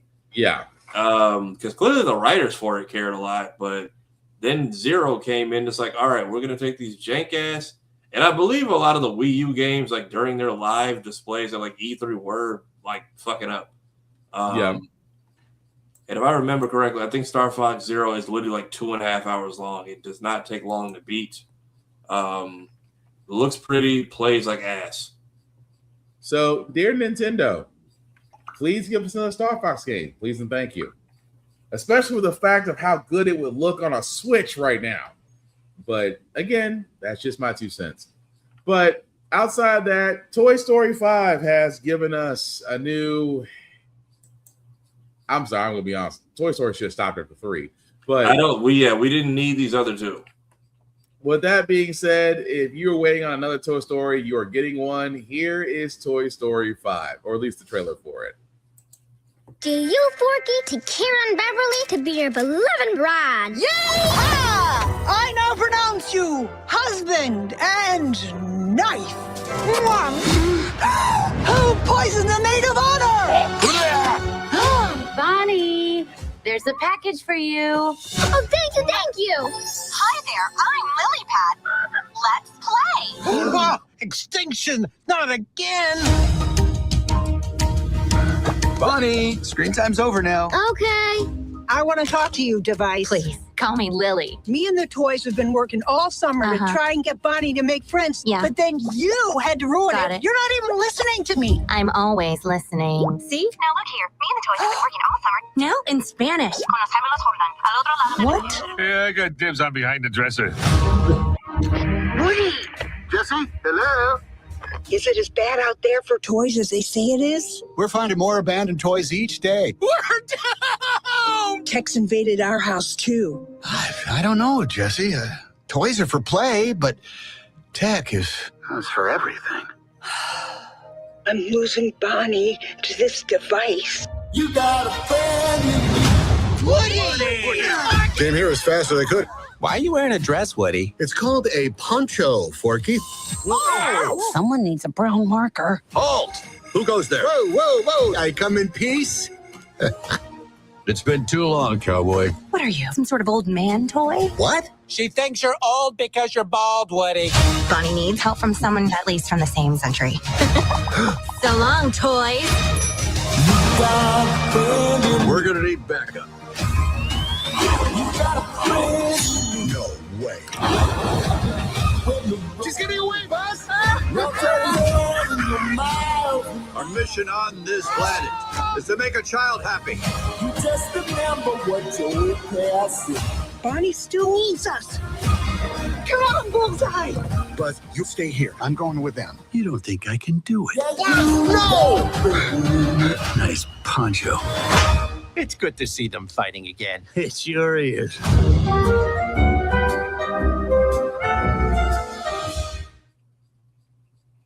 Now, I will say this. Yes, this is directed to kids. Yes, this is art imitating real life because I think some kids are just attached to their screens. But this is Toy Story 5. Of course, guys, comes out June 19th. And let's be honest, Apple has entered the chat. I'm indifferent. Like I said, Toy Story for me should have ended after 3. But, you know, Pixar said if you can't beat them, resurrect them, give them a different story, and make a new movie. I would probably watch this with the kids, but honestly, kids watching screens is exactly what my household is right now. But fellas, any thoughts? It feels like so there's a short I think you got with Toy Story 3, or it's on Disney Plus. It's called The Toys That Time Forgot. There's literally a whole thing where this dude gets one of Bonnie's friends, which she has friends already, so I don't know what that's about. Mm-hmm. One of Bonnie's friends gets like this ultra mega like dino playset, and it's like an entire universe or whatever. And then they abandon it to go play video games because they're addicted to video games. And then eventually the toys kind of set up the little play world, and then they're just like, video games will be here later. We can play with So like, we did this in short form already. It looks like they've at least learned from the last movie, and this will keep my attention. I still don't feel like this was needed. I might change my mind if I see it. It looks more interesting than the fourth one did to me off rip. So you have my attention at least. I mean, I can see it for the kids, but I'm just like, you're fighting technology now, Woody. Bald-headed Woody at that. So at least they're keeping it age appropriate. But Joe, what do you think? Is Key and Peele and Keanu Reeves going to be in this? Because Tim Allen ain't the draw he used to be. Probably not. He's not, and I hope they don't reduce him to like what was Buzz being an idiot in the last? Like, what was that shit about? Like that was kind of annoying. It was one of those. Let's show that he's not ready for leadership, which is why Jesse's the leader of the group. Yeah, I guess it just like it. I think that's also kind of annoying about that movie. It's like so Buzz is just a dumbass. Like we're just reducing him to that. But is able to give a heartfelt speech in the blink of an eye, apparently. So I don't know. He's the motivator guy. He's not Buzz Lightyear of Star Command. He's Buzz Lightyear Toy Wonder. Very much. But barely he's about to lead all of Star Command in this movie because the army of Buzzes is back, I guess. So I guess it's just like I said. Yeah. Maybe it's one of those movies you just have to watch, and maybe you get it. But I just know from that standpoint, I just don't see it. Not to say that for a lot of parents, you know. Again, I'm in that group. I know it's far out being an uncle. He's in that group. I'm willing to be proven wrong. It's just y'all let me down so much with the last one. I am all the skeptical. Yeah, but either way, I guess we'll come to find out June 19th. So.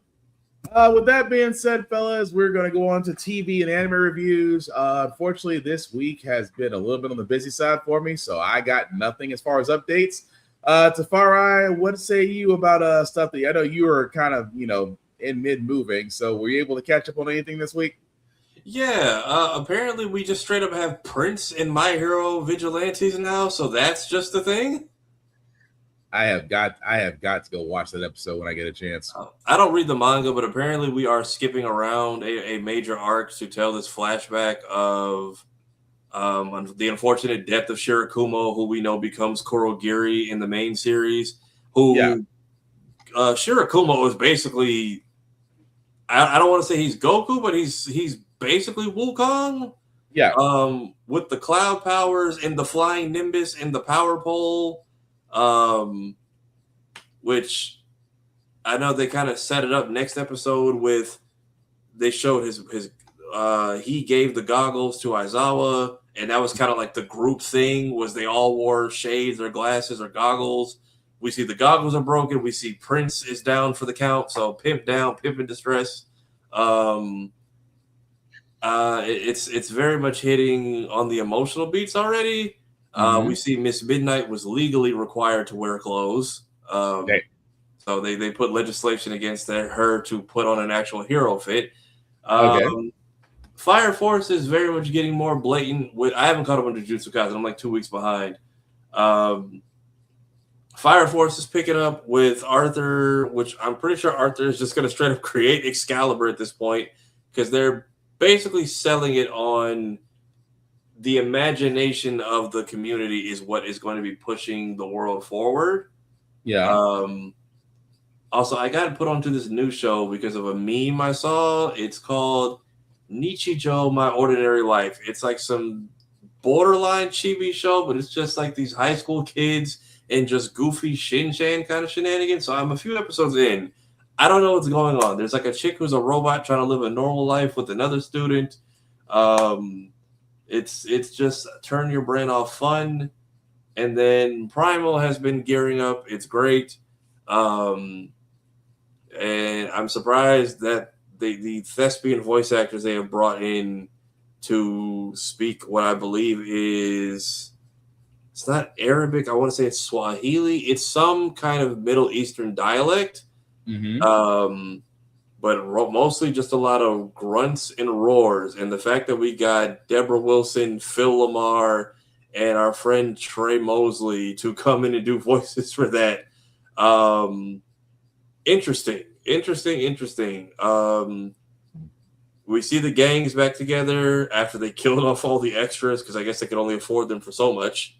Yeah. They're still trying. Spears kind of getting his mind back. He remembers who these girls are. The Dino nephews recognize him. Fang is kind of the last holdout because she's an animal. She's also being very protective, like a pet of Mira, who is due to give birth any day now. And she is just rejecting of her best friend coming back from the dead since she watched him die. She was at his funeral. And then the zombie plague virus from season 1, which definitely scarred her. So she's refusing to accept anything that smells like death, but they are still on this mission to save these villagers from like Pumbaa's evil cousins from the Lion King after we just killed off the rest of Rafiki's clan. So yeah, Primal is geared up to be a good one. If you haven't, please go watch it. Our friends are in it. A lot of seasoned veteran voice actors are in that show. You have to listen for the grunts to tell who is who, but it's interesting. And then I'm getting my free time figured out. I might pick up Go-Go Loser Ranger again because I feel like the second half of season 1 came out and they just didn't tell anybody. Very much. At least that's how I felt.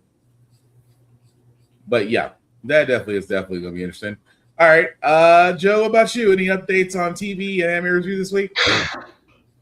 Kamen Rider Zet's got his Ultra Super Saiyan 1 form. So he's basically super buff Trunks, unbelievably strong, can't hit anything that moves faster than a breeze. That's going to be leading into his final form, I guarantee it.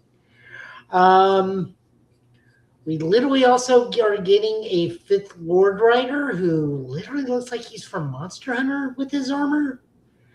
Kamen Rider Dawn. No idea who it is. We're only seeing artwork of it right now, but it's confirmed that is true. We also got to see Zetz's confirmed final form, which may be coming in March or April, one of the two.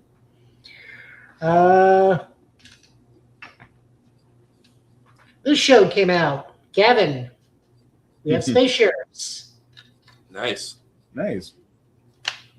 Although Joe's review is available on the Give It podcast right now. He did actually give a review of the toys unboxing. So it is available on our YouTube channel. Yeah, everyone's great. Sometimes you might have the one people are looking for. Right. Honestly, it's not bad. I dig the Megatron arm cannon. Nice. It's loud as hell. Where were the Autobots when Shia LaBeouf was getting jumped this weekend? Also, I like that the little Halo gears have a butt. Why? And an even angrier butt. Why? I don't know, dude. I'm not the one making these toys. I know. It's just when you brought it up, I'm just like, why? What? Somebody had to sit there and go. You know what will be great if it had a butt. and someone had to approve it. Everyone needs a butt. Oh man, I'm sorry, Joe. I Anyway, interrupted. the new Space Sheriff Gavin came out. Very solid episode. I talked about it with Shadow over on Toku Tuesdays for Raindrops, which we may have to figure out a different name for that show, considering there are no more Rangers to op. Yeah. At least until that thing. Armor Swords, which is the Disney take on Korean Sentai, finally dropped, where it's not quite Power Rangers, but not quite Dino Rider.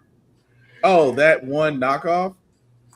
It's not a knockoff. I mean, it's a legit adaptation of a Korean series.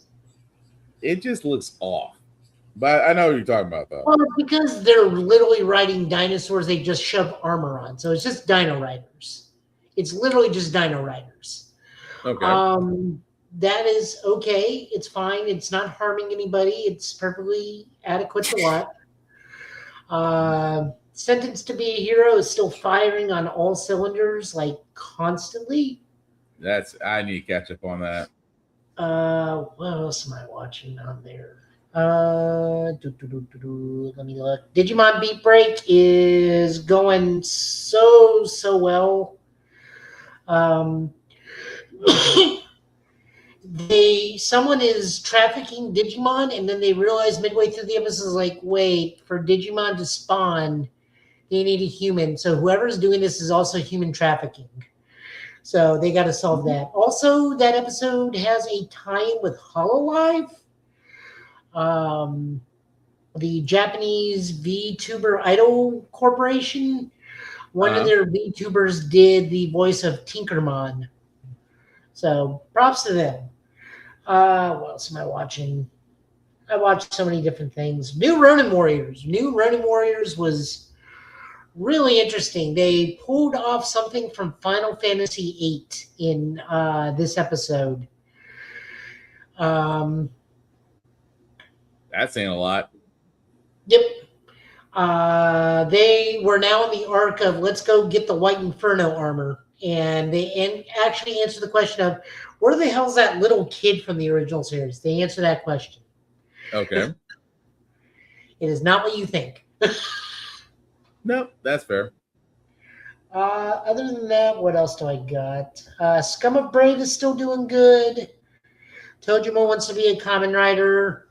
It's now the training arc for the Yakuza guy, who is a Shocker member, because now he's going against Shocker as well. So Tojima takes him over to see the V3 do. Now they're training in the woods. Okay. So punching trees and doing shirtless pull-ups on 1,000 shirtless pull-ups on tree branches.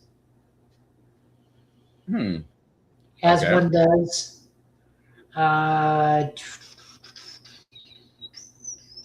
Farron is just good. Farron is Farron. I don't really need to want to go into it any more than just that, but because that series is just so good, it doesn't need to be spoiled. Fire Force, continuously good. Someone made a cameo. I won't say who, but someone definitely made a cameo. I was going to say, I need to rewatch it because whatever there is this episode, I feel like I didn't catch it. I just kind of had a feeling Arthur was going to rock Buddy's shit mid-conversation. And sure enough... and I think last episode, someone also made a cameo, and we just aren't really sure. But yes, 2 cameos from something. Well, I know we got Excalibur last week. Well, I was trying to allude to that. Well, no, because I think I said it last week. I was like, that was straight up Excalibur or toy Excalibur that, and I'm blanking on Little Buddy's origin with the comedic tape over the forehead. I forget what that is about. Oh yeah, I still got cut. I know what you're talking. I know the guy you're talking about, the Holy Order. I just can't think of his name to save my life right now. It's the kid I think we rescued from the White Clad, because you know the apothecary man with the helmet was a demon, was like a villain in season 1 and was kind of tormenting all the red. I guess he had something against gingers because it's him and the redheads and that kid versus him. And everyone was like, "Oh, he did stuff to us," and I'm like, "I remember you two. I don't remember what he did to this kid." But if they're Catholic, we know. No, that was Joker. That was Joker got the worst backstory of that entire show. I'm like, that guy getting carved up immediately after that flashback. I'm like, you got off light. That's fair. Yeah, but this week's episode, we got another cameo from somebody. I'm just not saying who, but if you know where to look, he's there. No, that's fair. But all right. Like I said, I didn't actually get a chance to catch up on TV anime for me, so this weekend is going to be like I still got to watch the new episode of Starfleet Academy. Oh yeah, I've been trying to catch up on that one because I checked out the first episode. Actually, good shit. Actually, it really is. Like, so many people dislike it, and I think it's because this has DS9 syndrome, where they don't really go anywhere a whole lot, but when they do, it's really epic. Yeah. But like, for the most part, it's mostly centered in one area. Hey, Laney. Hey, Laney. And then Invincible just rolled out their schedule, which Amazon again with the 3-episode drops, which I think this is going to segue us right into The Boys' final season. Which episode is the SA episode? I don't know. There's going to be a weird group of freaks fucking cheering when that shit launches. I already know. Yeah, because with March 18th, I really wonder if they're going to show that, or they're just going to like. Oh, I think they're going to do it and then gently pass it by. No, or I think what they could do is, because this is the only part in the comics that I'm like, so y'all just didn't talk about that? Because Cecil, you're always watching. So like, did you and the entire agency just like sit there and let that happen? But I could also see it starts to happen. She starts tearing at his clothes, and Cecil, it cuts to Cecil, and there's like, just cut the cameras off. Like there's just everyone out, turn it off. That's what makes me think. I'm thinking that's going to happen. And then we come back to Mark just less of a man. Yeah, that's what I think is going to wind up happening. But as you guys can see, March 18th gives us the first 3 episodes, and then the 25th, April 1st, April 8th, April 15th, April 22nd. Like Tafara said, this is basically leading into the boys' final season because that's going to be out on April 8th. So there's going to be a small window where those greatness will be out at the same time for both. Yeah. But either way, however they're going to do that scene, and the scene we're talking about, guys, let's just say Mark is not going to be the same. We're just going to leave it at that. You want to find out? Read the book, because Mark ain't going to be the same after that one. But with that being said, guys, again, we're just going to go ahead and go straight into our comic polls of the week. Before we do that, we do want to shout out Rick's Comic City. Again, if you are in the Middle Tennessee location, they have the #1 go-to place for comic books, for mangas, for anime, for pop culture, you name it, they have it. 2 locations, Nashville and Clarksville, Tennessee, and of course their website, rickscomiccity.com. Trust me, you will not be disappointed. It's always a fun trip whenever we go there.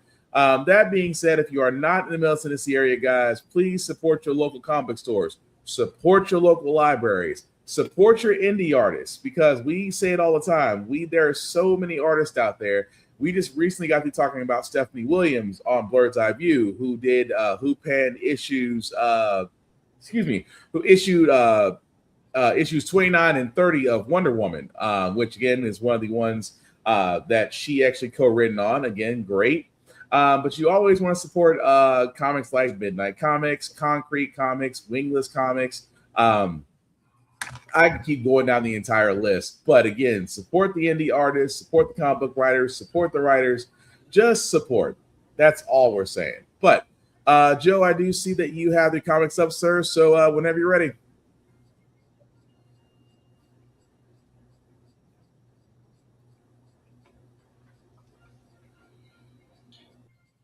Yep.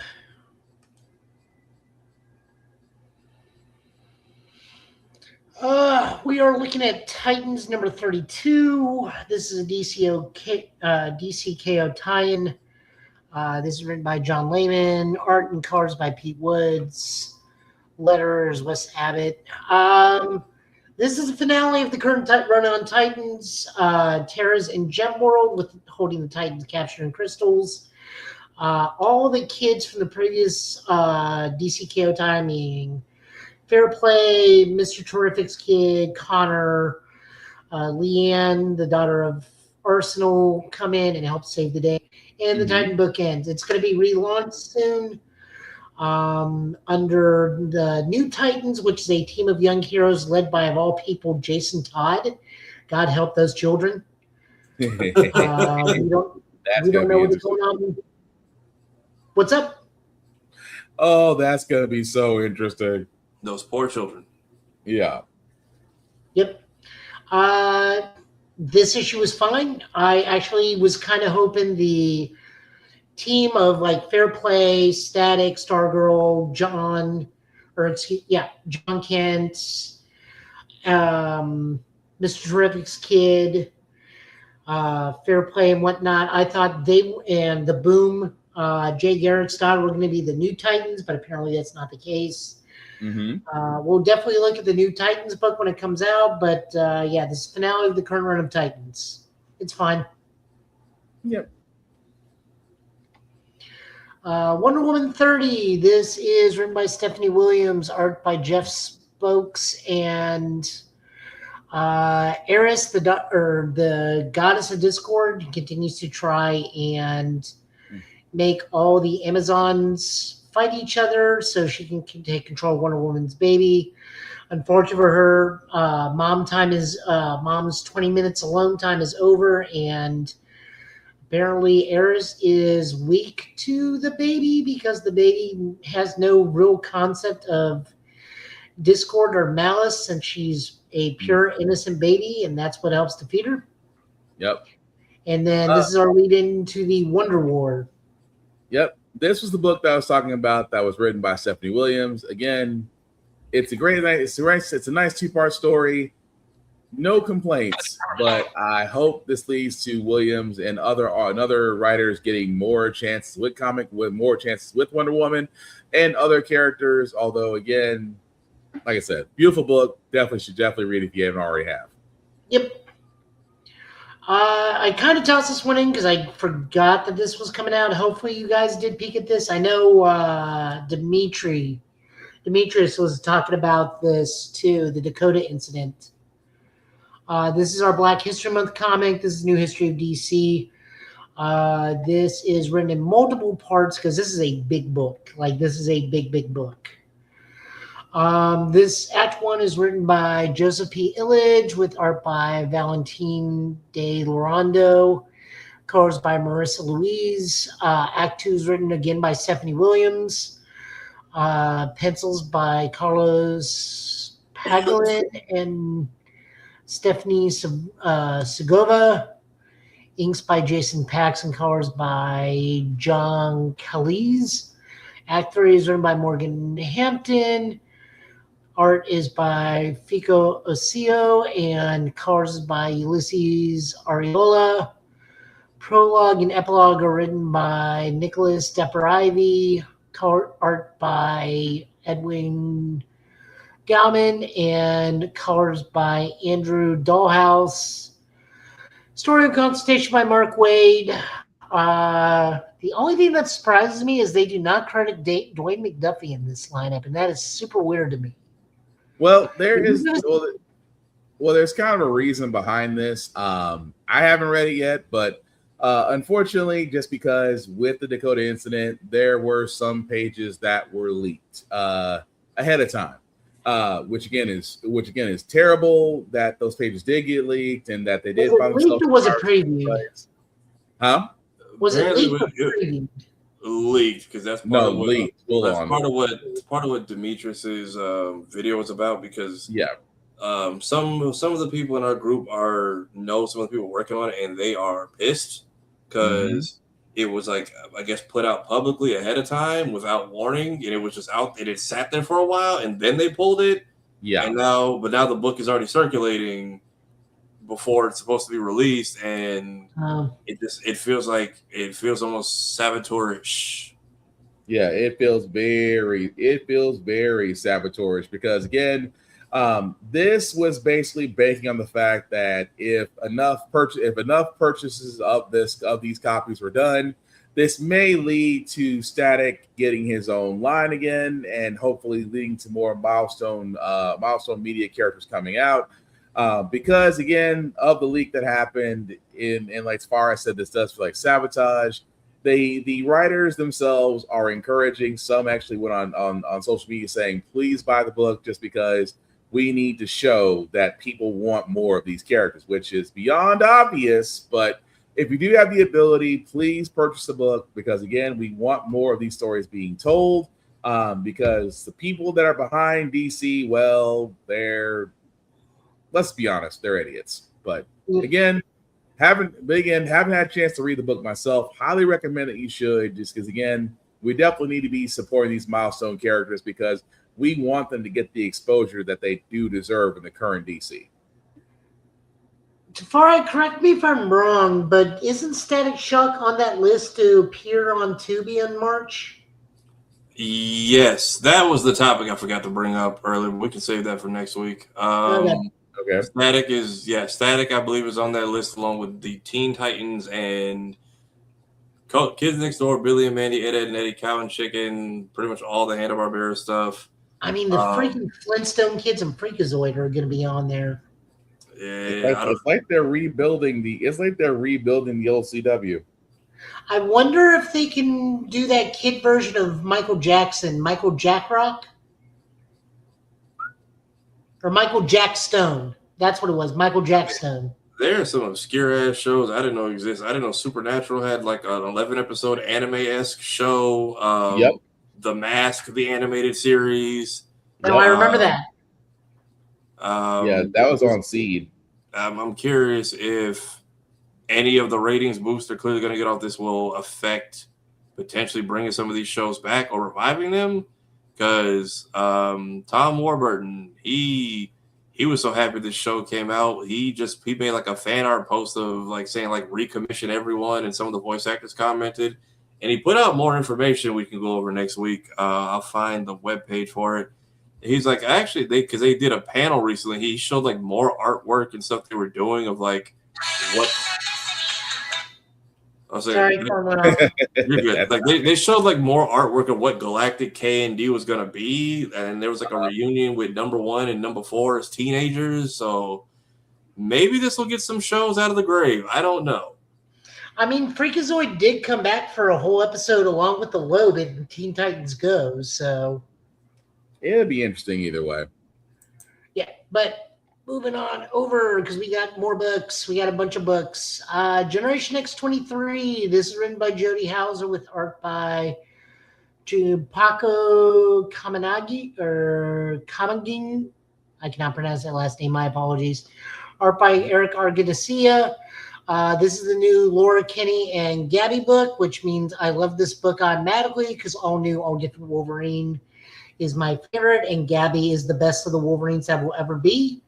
She even launches herself in a fastball special and just yells, Gabby's special attack name here. Take your word for it. I love this book. It was so fun. So the crux of this is Laura and Gabby get caught up in trying to save a mutant, and then someone who Laura used to know with time displacement powers starts acting up, and they find somebody that may be her, but they're not sure.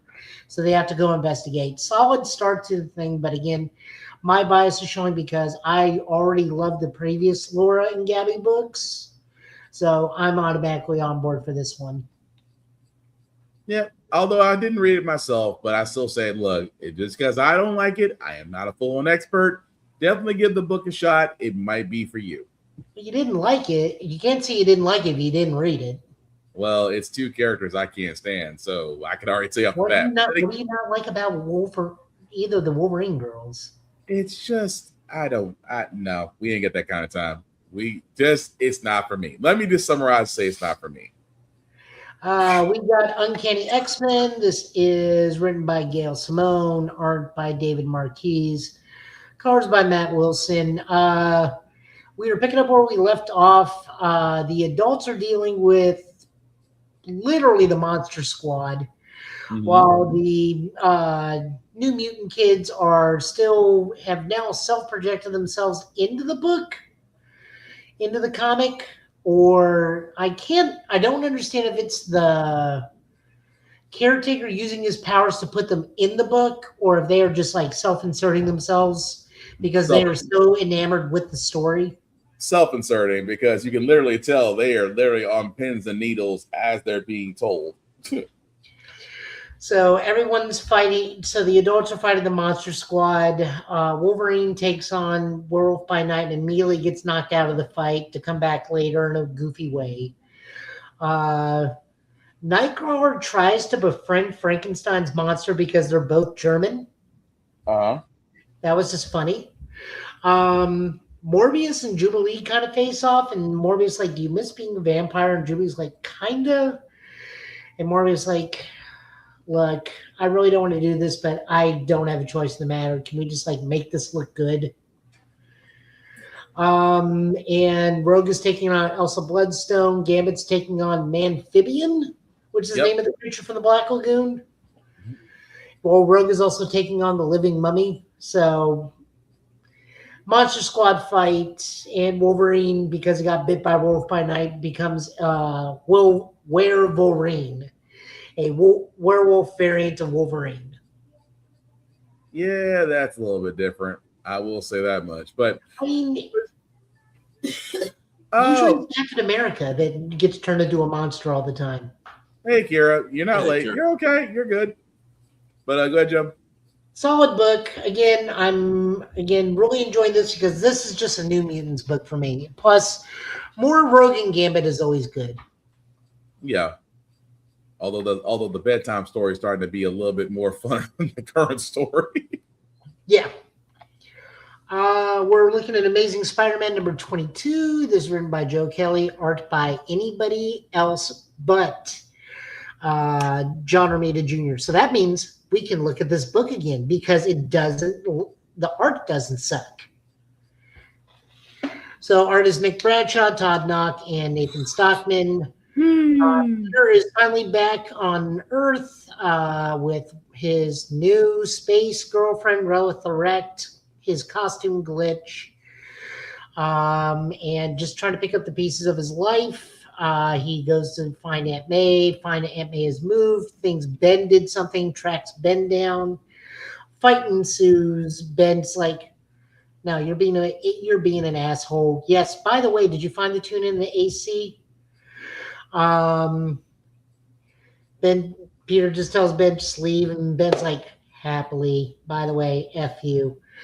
And Peter just tries to pick up the pieces of his life. And his space girlfriend is sick because her body can't handle the atmosphere. So they go see the Fantastic Four using the keyword that Spider-Man gives them so that the Fantastic Four will help them, which is, of course, wheat cakes. Yeah.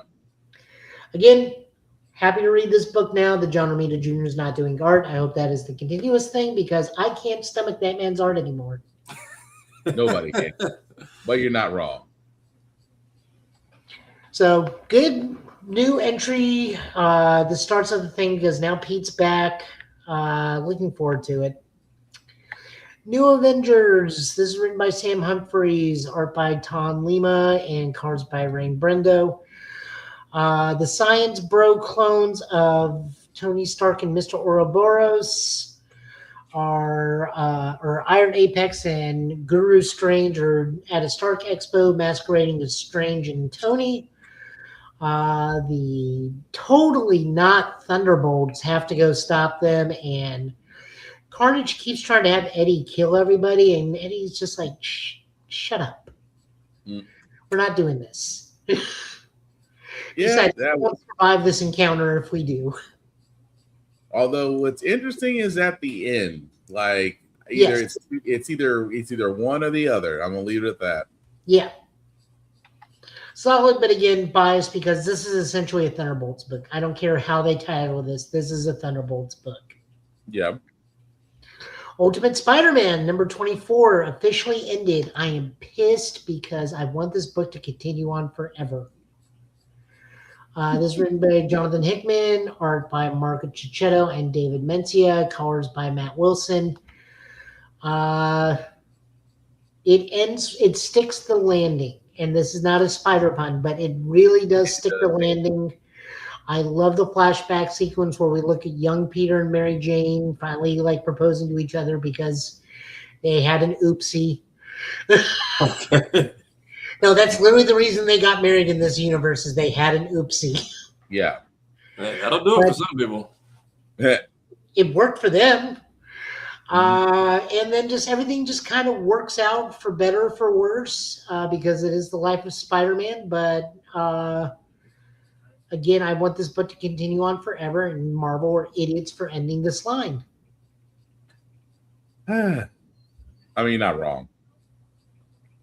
I'm so pissed. I'm so pissed. DC's Ultimate Universe just keeps expanding. Oh, yeah. They're ending books that they know need to end, but they're still going with books that are going to go. Because we got Ultimate Robin on the way now, don't we? Ultimate Robin and Absolute Robin and Absolute Green Lantern. Absolute, Green Arrow. Absolute, not Ultimate, right? Yeah, Absolute. What is Absolute? Absolute Martian Manhunter, but they are starting up Absolute Black Canary, and she's going to be taking on a zombie possessed Green Arrow because he was killed off during that Absolute Legion of Doom one shot.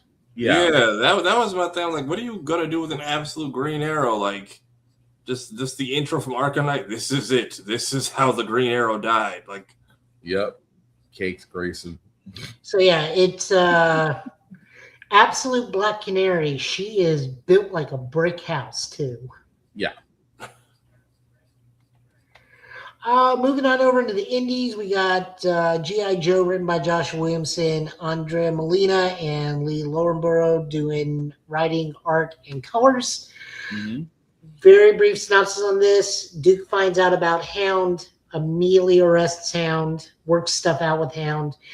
Meanwhile, surprisingly, we're not looking into Cobra, but we're definitely gearing up to start that Mask comic. And in fact, they've already announced that it will have its comic line in the Energon universe. Yep.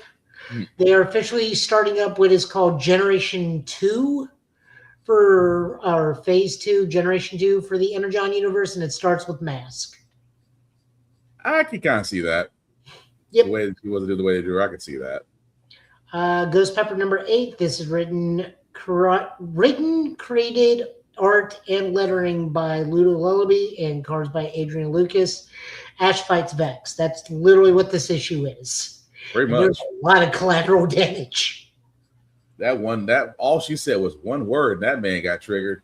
But yeah, all she said was one. Literally, she says one word, and the man was. Just read the comic. Yeah, just read it. Art's great. Story's cool. Characters are fantastic. Love it to death. Mm-hmm. This is the one that like threw me for a loop. The Muppets Noir. This is written, drawn, and lettered and main covered by Roger Landridge with cards by Deborah Kelly. During pre-production for an episode, Night of the Muppet Show, Kermit gets hit in the head with a brick from the Amazing Brick Toss Brothers while reading a totally not Dick Tracy comic, and has a total dream sequence where he is basically Dick Tracy, known as Skip Minnows. All I gotta say is a corner. The best way I can say this. Remember the Muppet Show where Kermit Frog was talking about I don't usually abhor violence, but in some cases it's necessary as he's shooting at Nazis. That's about the best way I can sum this book up. Yeah, this is just What If the Muppets but Dick Tracy. Yeah. I am here for it. I love that Rizzo is a coroner. It's hilarious. That's still funny. But no, it's a good issue. It's a good issue. It's a good book. Mm-hmm.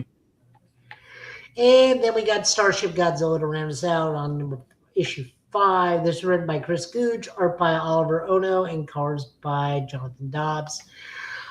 Turns out the entire Starship Godzilla was aware of what they were doing and was actually not bad guys. Right. So Onion immediately calls everybody out on their BS. Is like, no, here's what actually happened.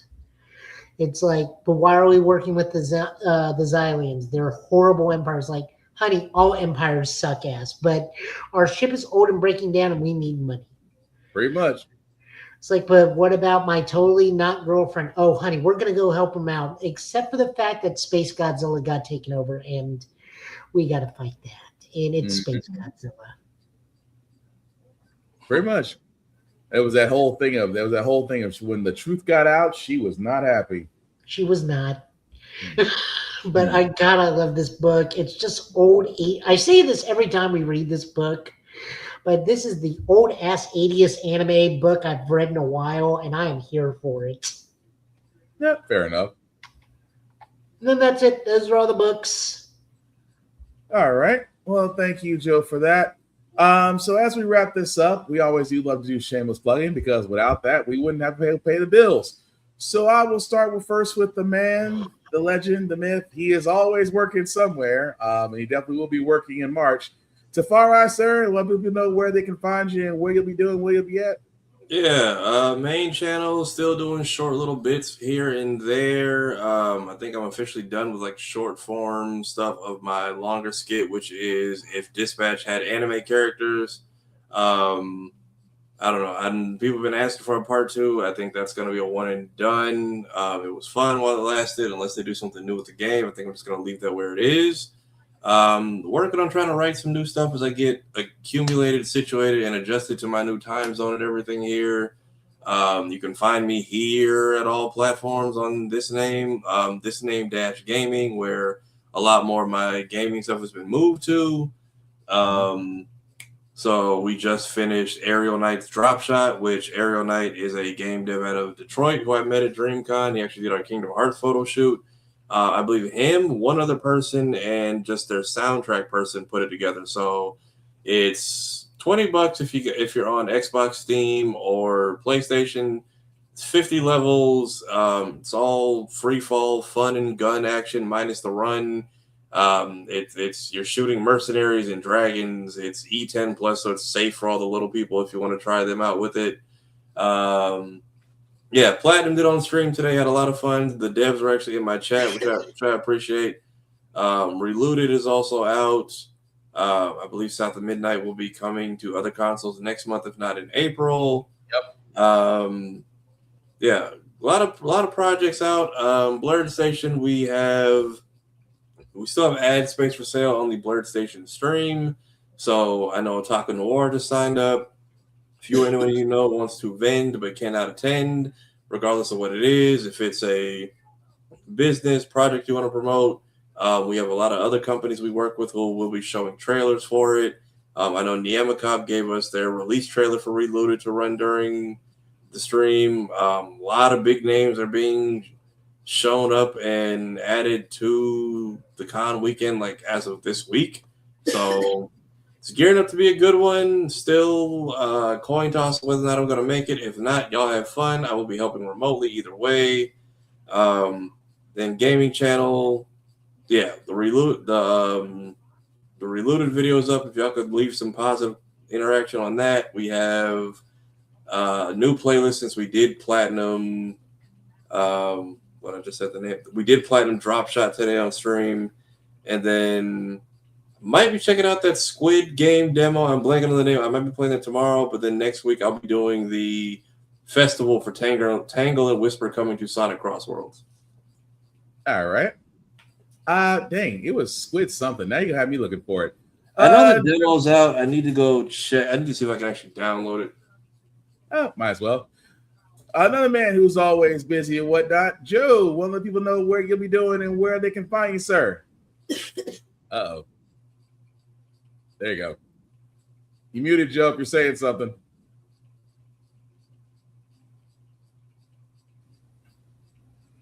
Not yet, but give me a moment. All right, you're good. Let me think. Where am I? Where am I these days? What am I doing? Where am I?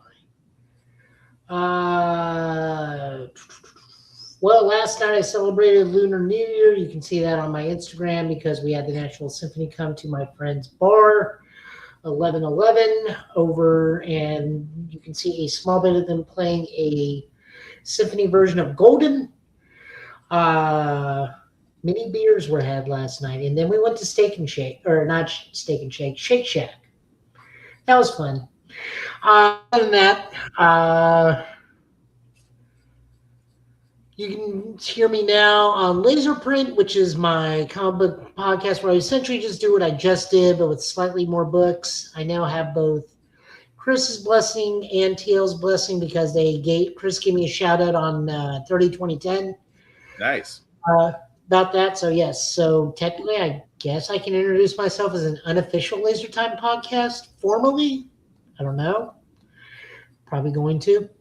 Other than that, streaming just kind of isn't happening right now just because my schedule is super busy. I'm like doing 12 hours of overtime constantly on top of working over at the store, and stuff's picking up at the store because we got Ninja Turtles coming out soon, about 3 other games coming out soon.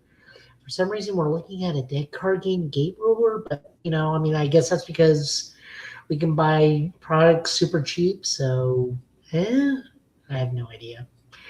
Participated in a Beyblade tournament because we got Beyblade going on over in Nashville now, and that's getting super big, so the store's Beyblading. We are letting it rip or go shooting, whichever one is your preference. If it's go shoot, you're not allowed at the store because we only rip there. No, that's it. I don't do much, but yet I do everything. I'm tired. Tomorrow is the International Festival over at Centennial Park, I think. I know the Chinese American Association Might be right. is over there tomorrow. And also my street is closed off because of the marathon happening tomorrow, so I got to figure out a way to get over there. Nice. Oh, yeah, the marathon is downtown. I keep forgetting about that. Well, thank you, sir, for that. Before I do get to myself, I always do want to show others off as well. So shout out to APR TV. Why? Because, well, the Give It podcast can be seen on APR TV. It's an app that can be on the Roku app or Amazon Fire Stick. Definitely check them out as well as other shows on APR TV. You will not be disappointed. Also, BlurStation.com. As Tafari has pointed out, will be at BlurCon this year, March 6th to the 8th. So they do actually offer streaming services, like Safari said. If you do have a product, a show, or something you want to advertise, simply go to BlurStation.com, hit the live stream button. At the bottom, you'll see the tiers at the bottom for advertising. Pick whichever tier is more suitable for you, and then from there, your ad, your show, whatever that you want, will be shown on the live stream of Blur Station while at BlurCon. Also, Blur Station itself does have movies, television, anime, you name it. $10.99 a month at Blur Station, and Blur Station can be streamed on all smart devices. Check us out, the Get Bit Podcast, of course, on YouTube at the GB Podcast. Simply put, like, share, subscribe, hit the notification button. For whenever we go live or whenever we're doing a playthrough, or just like I said, as Showa Guy Joe did actually have his review of the Gary on Trigger. You can find us all there. We could not do any of this support without you guys, so thank you all who have done that. And like I said, tell a friend to tell a friend, share as much as humanly possible. We definitely want our channel to grow. And speaking of other channels, guys, please check out Blurred's Eye View. Myself and Tafari on there every Tuesday and Thursday. Again, great shows, dope guests. You cannot miss it. At the same time, on Blurred's Eye View on YouTube, our pages can be found there. Room Full of Blurs, Geek by Heart, Tafari TV Gaming, Get Bit Podcast, How the Crap We Got Here, Navy Montel, Showquo, Lore of the Culture, and Tafari TV can all be found there. Also, Fresh Press by Z, again, our nail tactician there as well. Definitely check her out. Now, I do bring up Roomful of Blurs, not just because of her show that she has every Sunday along with Navy Montel. She will actually be hosting her own panel at VirtuousCon this upcoming, I believe it's this weekend. She'll be hosting the Darker Side of Star Wars. Definitely check her out. Like I said, if there's anybody I know that knows Star Wars inside and out, it would be her. But definitely check her out, and definitely check her out at VirtuousCon. Definitely check her out at Roomful of Blurs, her personal IG page, and bestly check out her show that happens every Sunday. I believe it's 7 p.m. But definitely check her out. As she says, we have cookies. Her, Whoopty. I know Shoyo's doing a panel, so yep. Yeah. I meant to grab Whoopty too, but yes, Shoyo's doing a panel as well. As she will be covering that. She'll be covering anime, which means, of course, in Shoyo's world, she's a very big proponent fan of isekai and other types of anime out there as well. Very good. I mean, like I said, expert in that field. Definitely check her out. And Whoopty, I apologize. I meant to have yours up as well. She will also be at VirtuousCon as well. So definitely check out Whoopty Freaking Do or her other page at Fresh Nails by C. 7 p.m. is correct. Thank you, Kira. And she said, my second panel is Sunday at 4 p.m. on Indie Comics. So I'm sorry, Kira. My apologies. You have 2 panels at VirtuousCon. So my apologies. She actually has 2. As she has said, the second panel will be at 4 p.m. on Indie Comics. Also, shout out to Toshi from Midnight Comics as well. I believe she has a panel. And I am so sorry, guys. I should have had this all up to where other people can see it. But definitely check out Midnight Comics. Toshi there will have her own panel. Check out Shoko, as she will have her panel. Check out, Fresh Nails by Z or Whoopty Freaking Do. She will have her panel, of course. Check out Roomful of Blurs, as we've already sat there and said, has her panels at VirtuousCon. I love to see it. I love to see it. But that also being said, guys, as for myself, Black_Spartan615 on the socials, you can find me there as well. Still doing the streaming thing. We played a little bit of Resident Evil 4 Remake earlier today. I think I've got the audio problems figured out. I think, because and also I need to apologize profusely. On the last playthrough with Ramon, I said some choice language. I usually watch myself on these streams, but let me tell you something. When it comes to an enemy that was basically beating your butt for 30 minutes, you feel finally good when you finally put him in the ground. So for all parents that may have let their children watch my stream, I sincerely apologize. However, after this podcast is done, we are doing a midnight stream. Like I said, we're trying to wrap up Resident Evil 4 Remake before Requiem comes out on the 27th, as we'll be doing a live stream of that. So stick with me a little bit later on, guys. I will hop back on to finish the stream and hopefully finish out the game. That also being said, my other show is still going on. How the Frack We Got here every Wednesday at 8:30 p.m. as we do cover everything that's going on in the world. And of course, with Get Bit, along with Joe and Tafari every Friday, is still going on. I will say this, guys, because I stress this very heavily, gentlemen. As much as I do love to work out things of that nature, guys, please go to the doctor. Please get checked out. You never know what you may have. You may be feeling good, and that's fine. But again, health is important. Not just the mental and physical are both important. But guys, I understand. Make that appointment. Get checked out. You're better off in the long run. Just saying. And also with mental health is important as well, guys. I cannot stress enough. You must take care of your mental as well as your physical. If you don't, life is harder, and you don't want life to be harder. So there's services and things out there that you can take advantage of.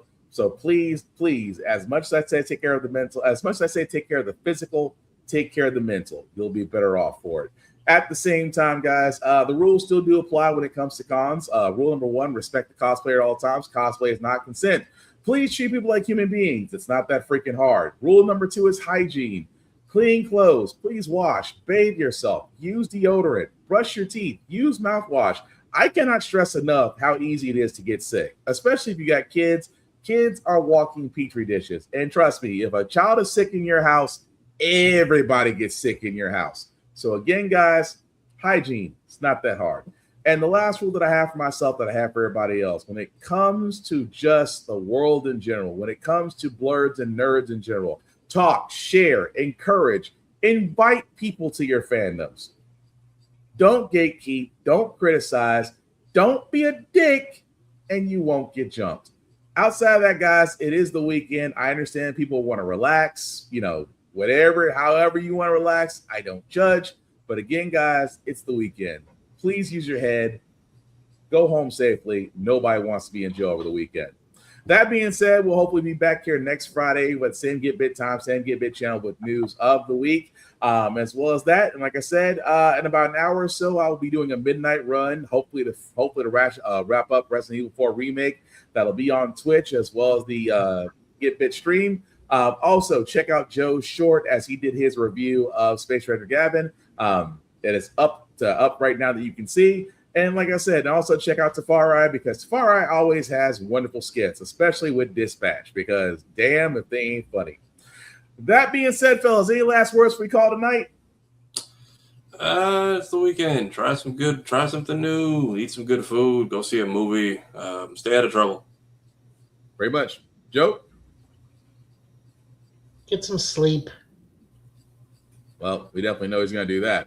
That being said, guys, that's going to do it for us. I've been Spartan. He's been Joe. He's been Tafari. This has been the Get Bit Podcast from tonight, guys. Do thank you for watching. Please take care of yourselves. Take care of each other, and I promise we'll get through this. Live long and prosper, guys. We are out.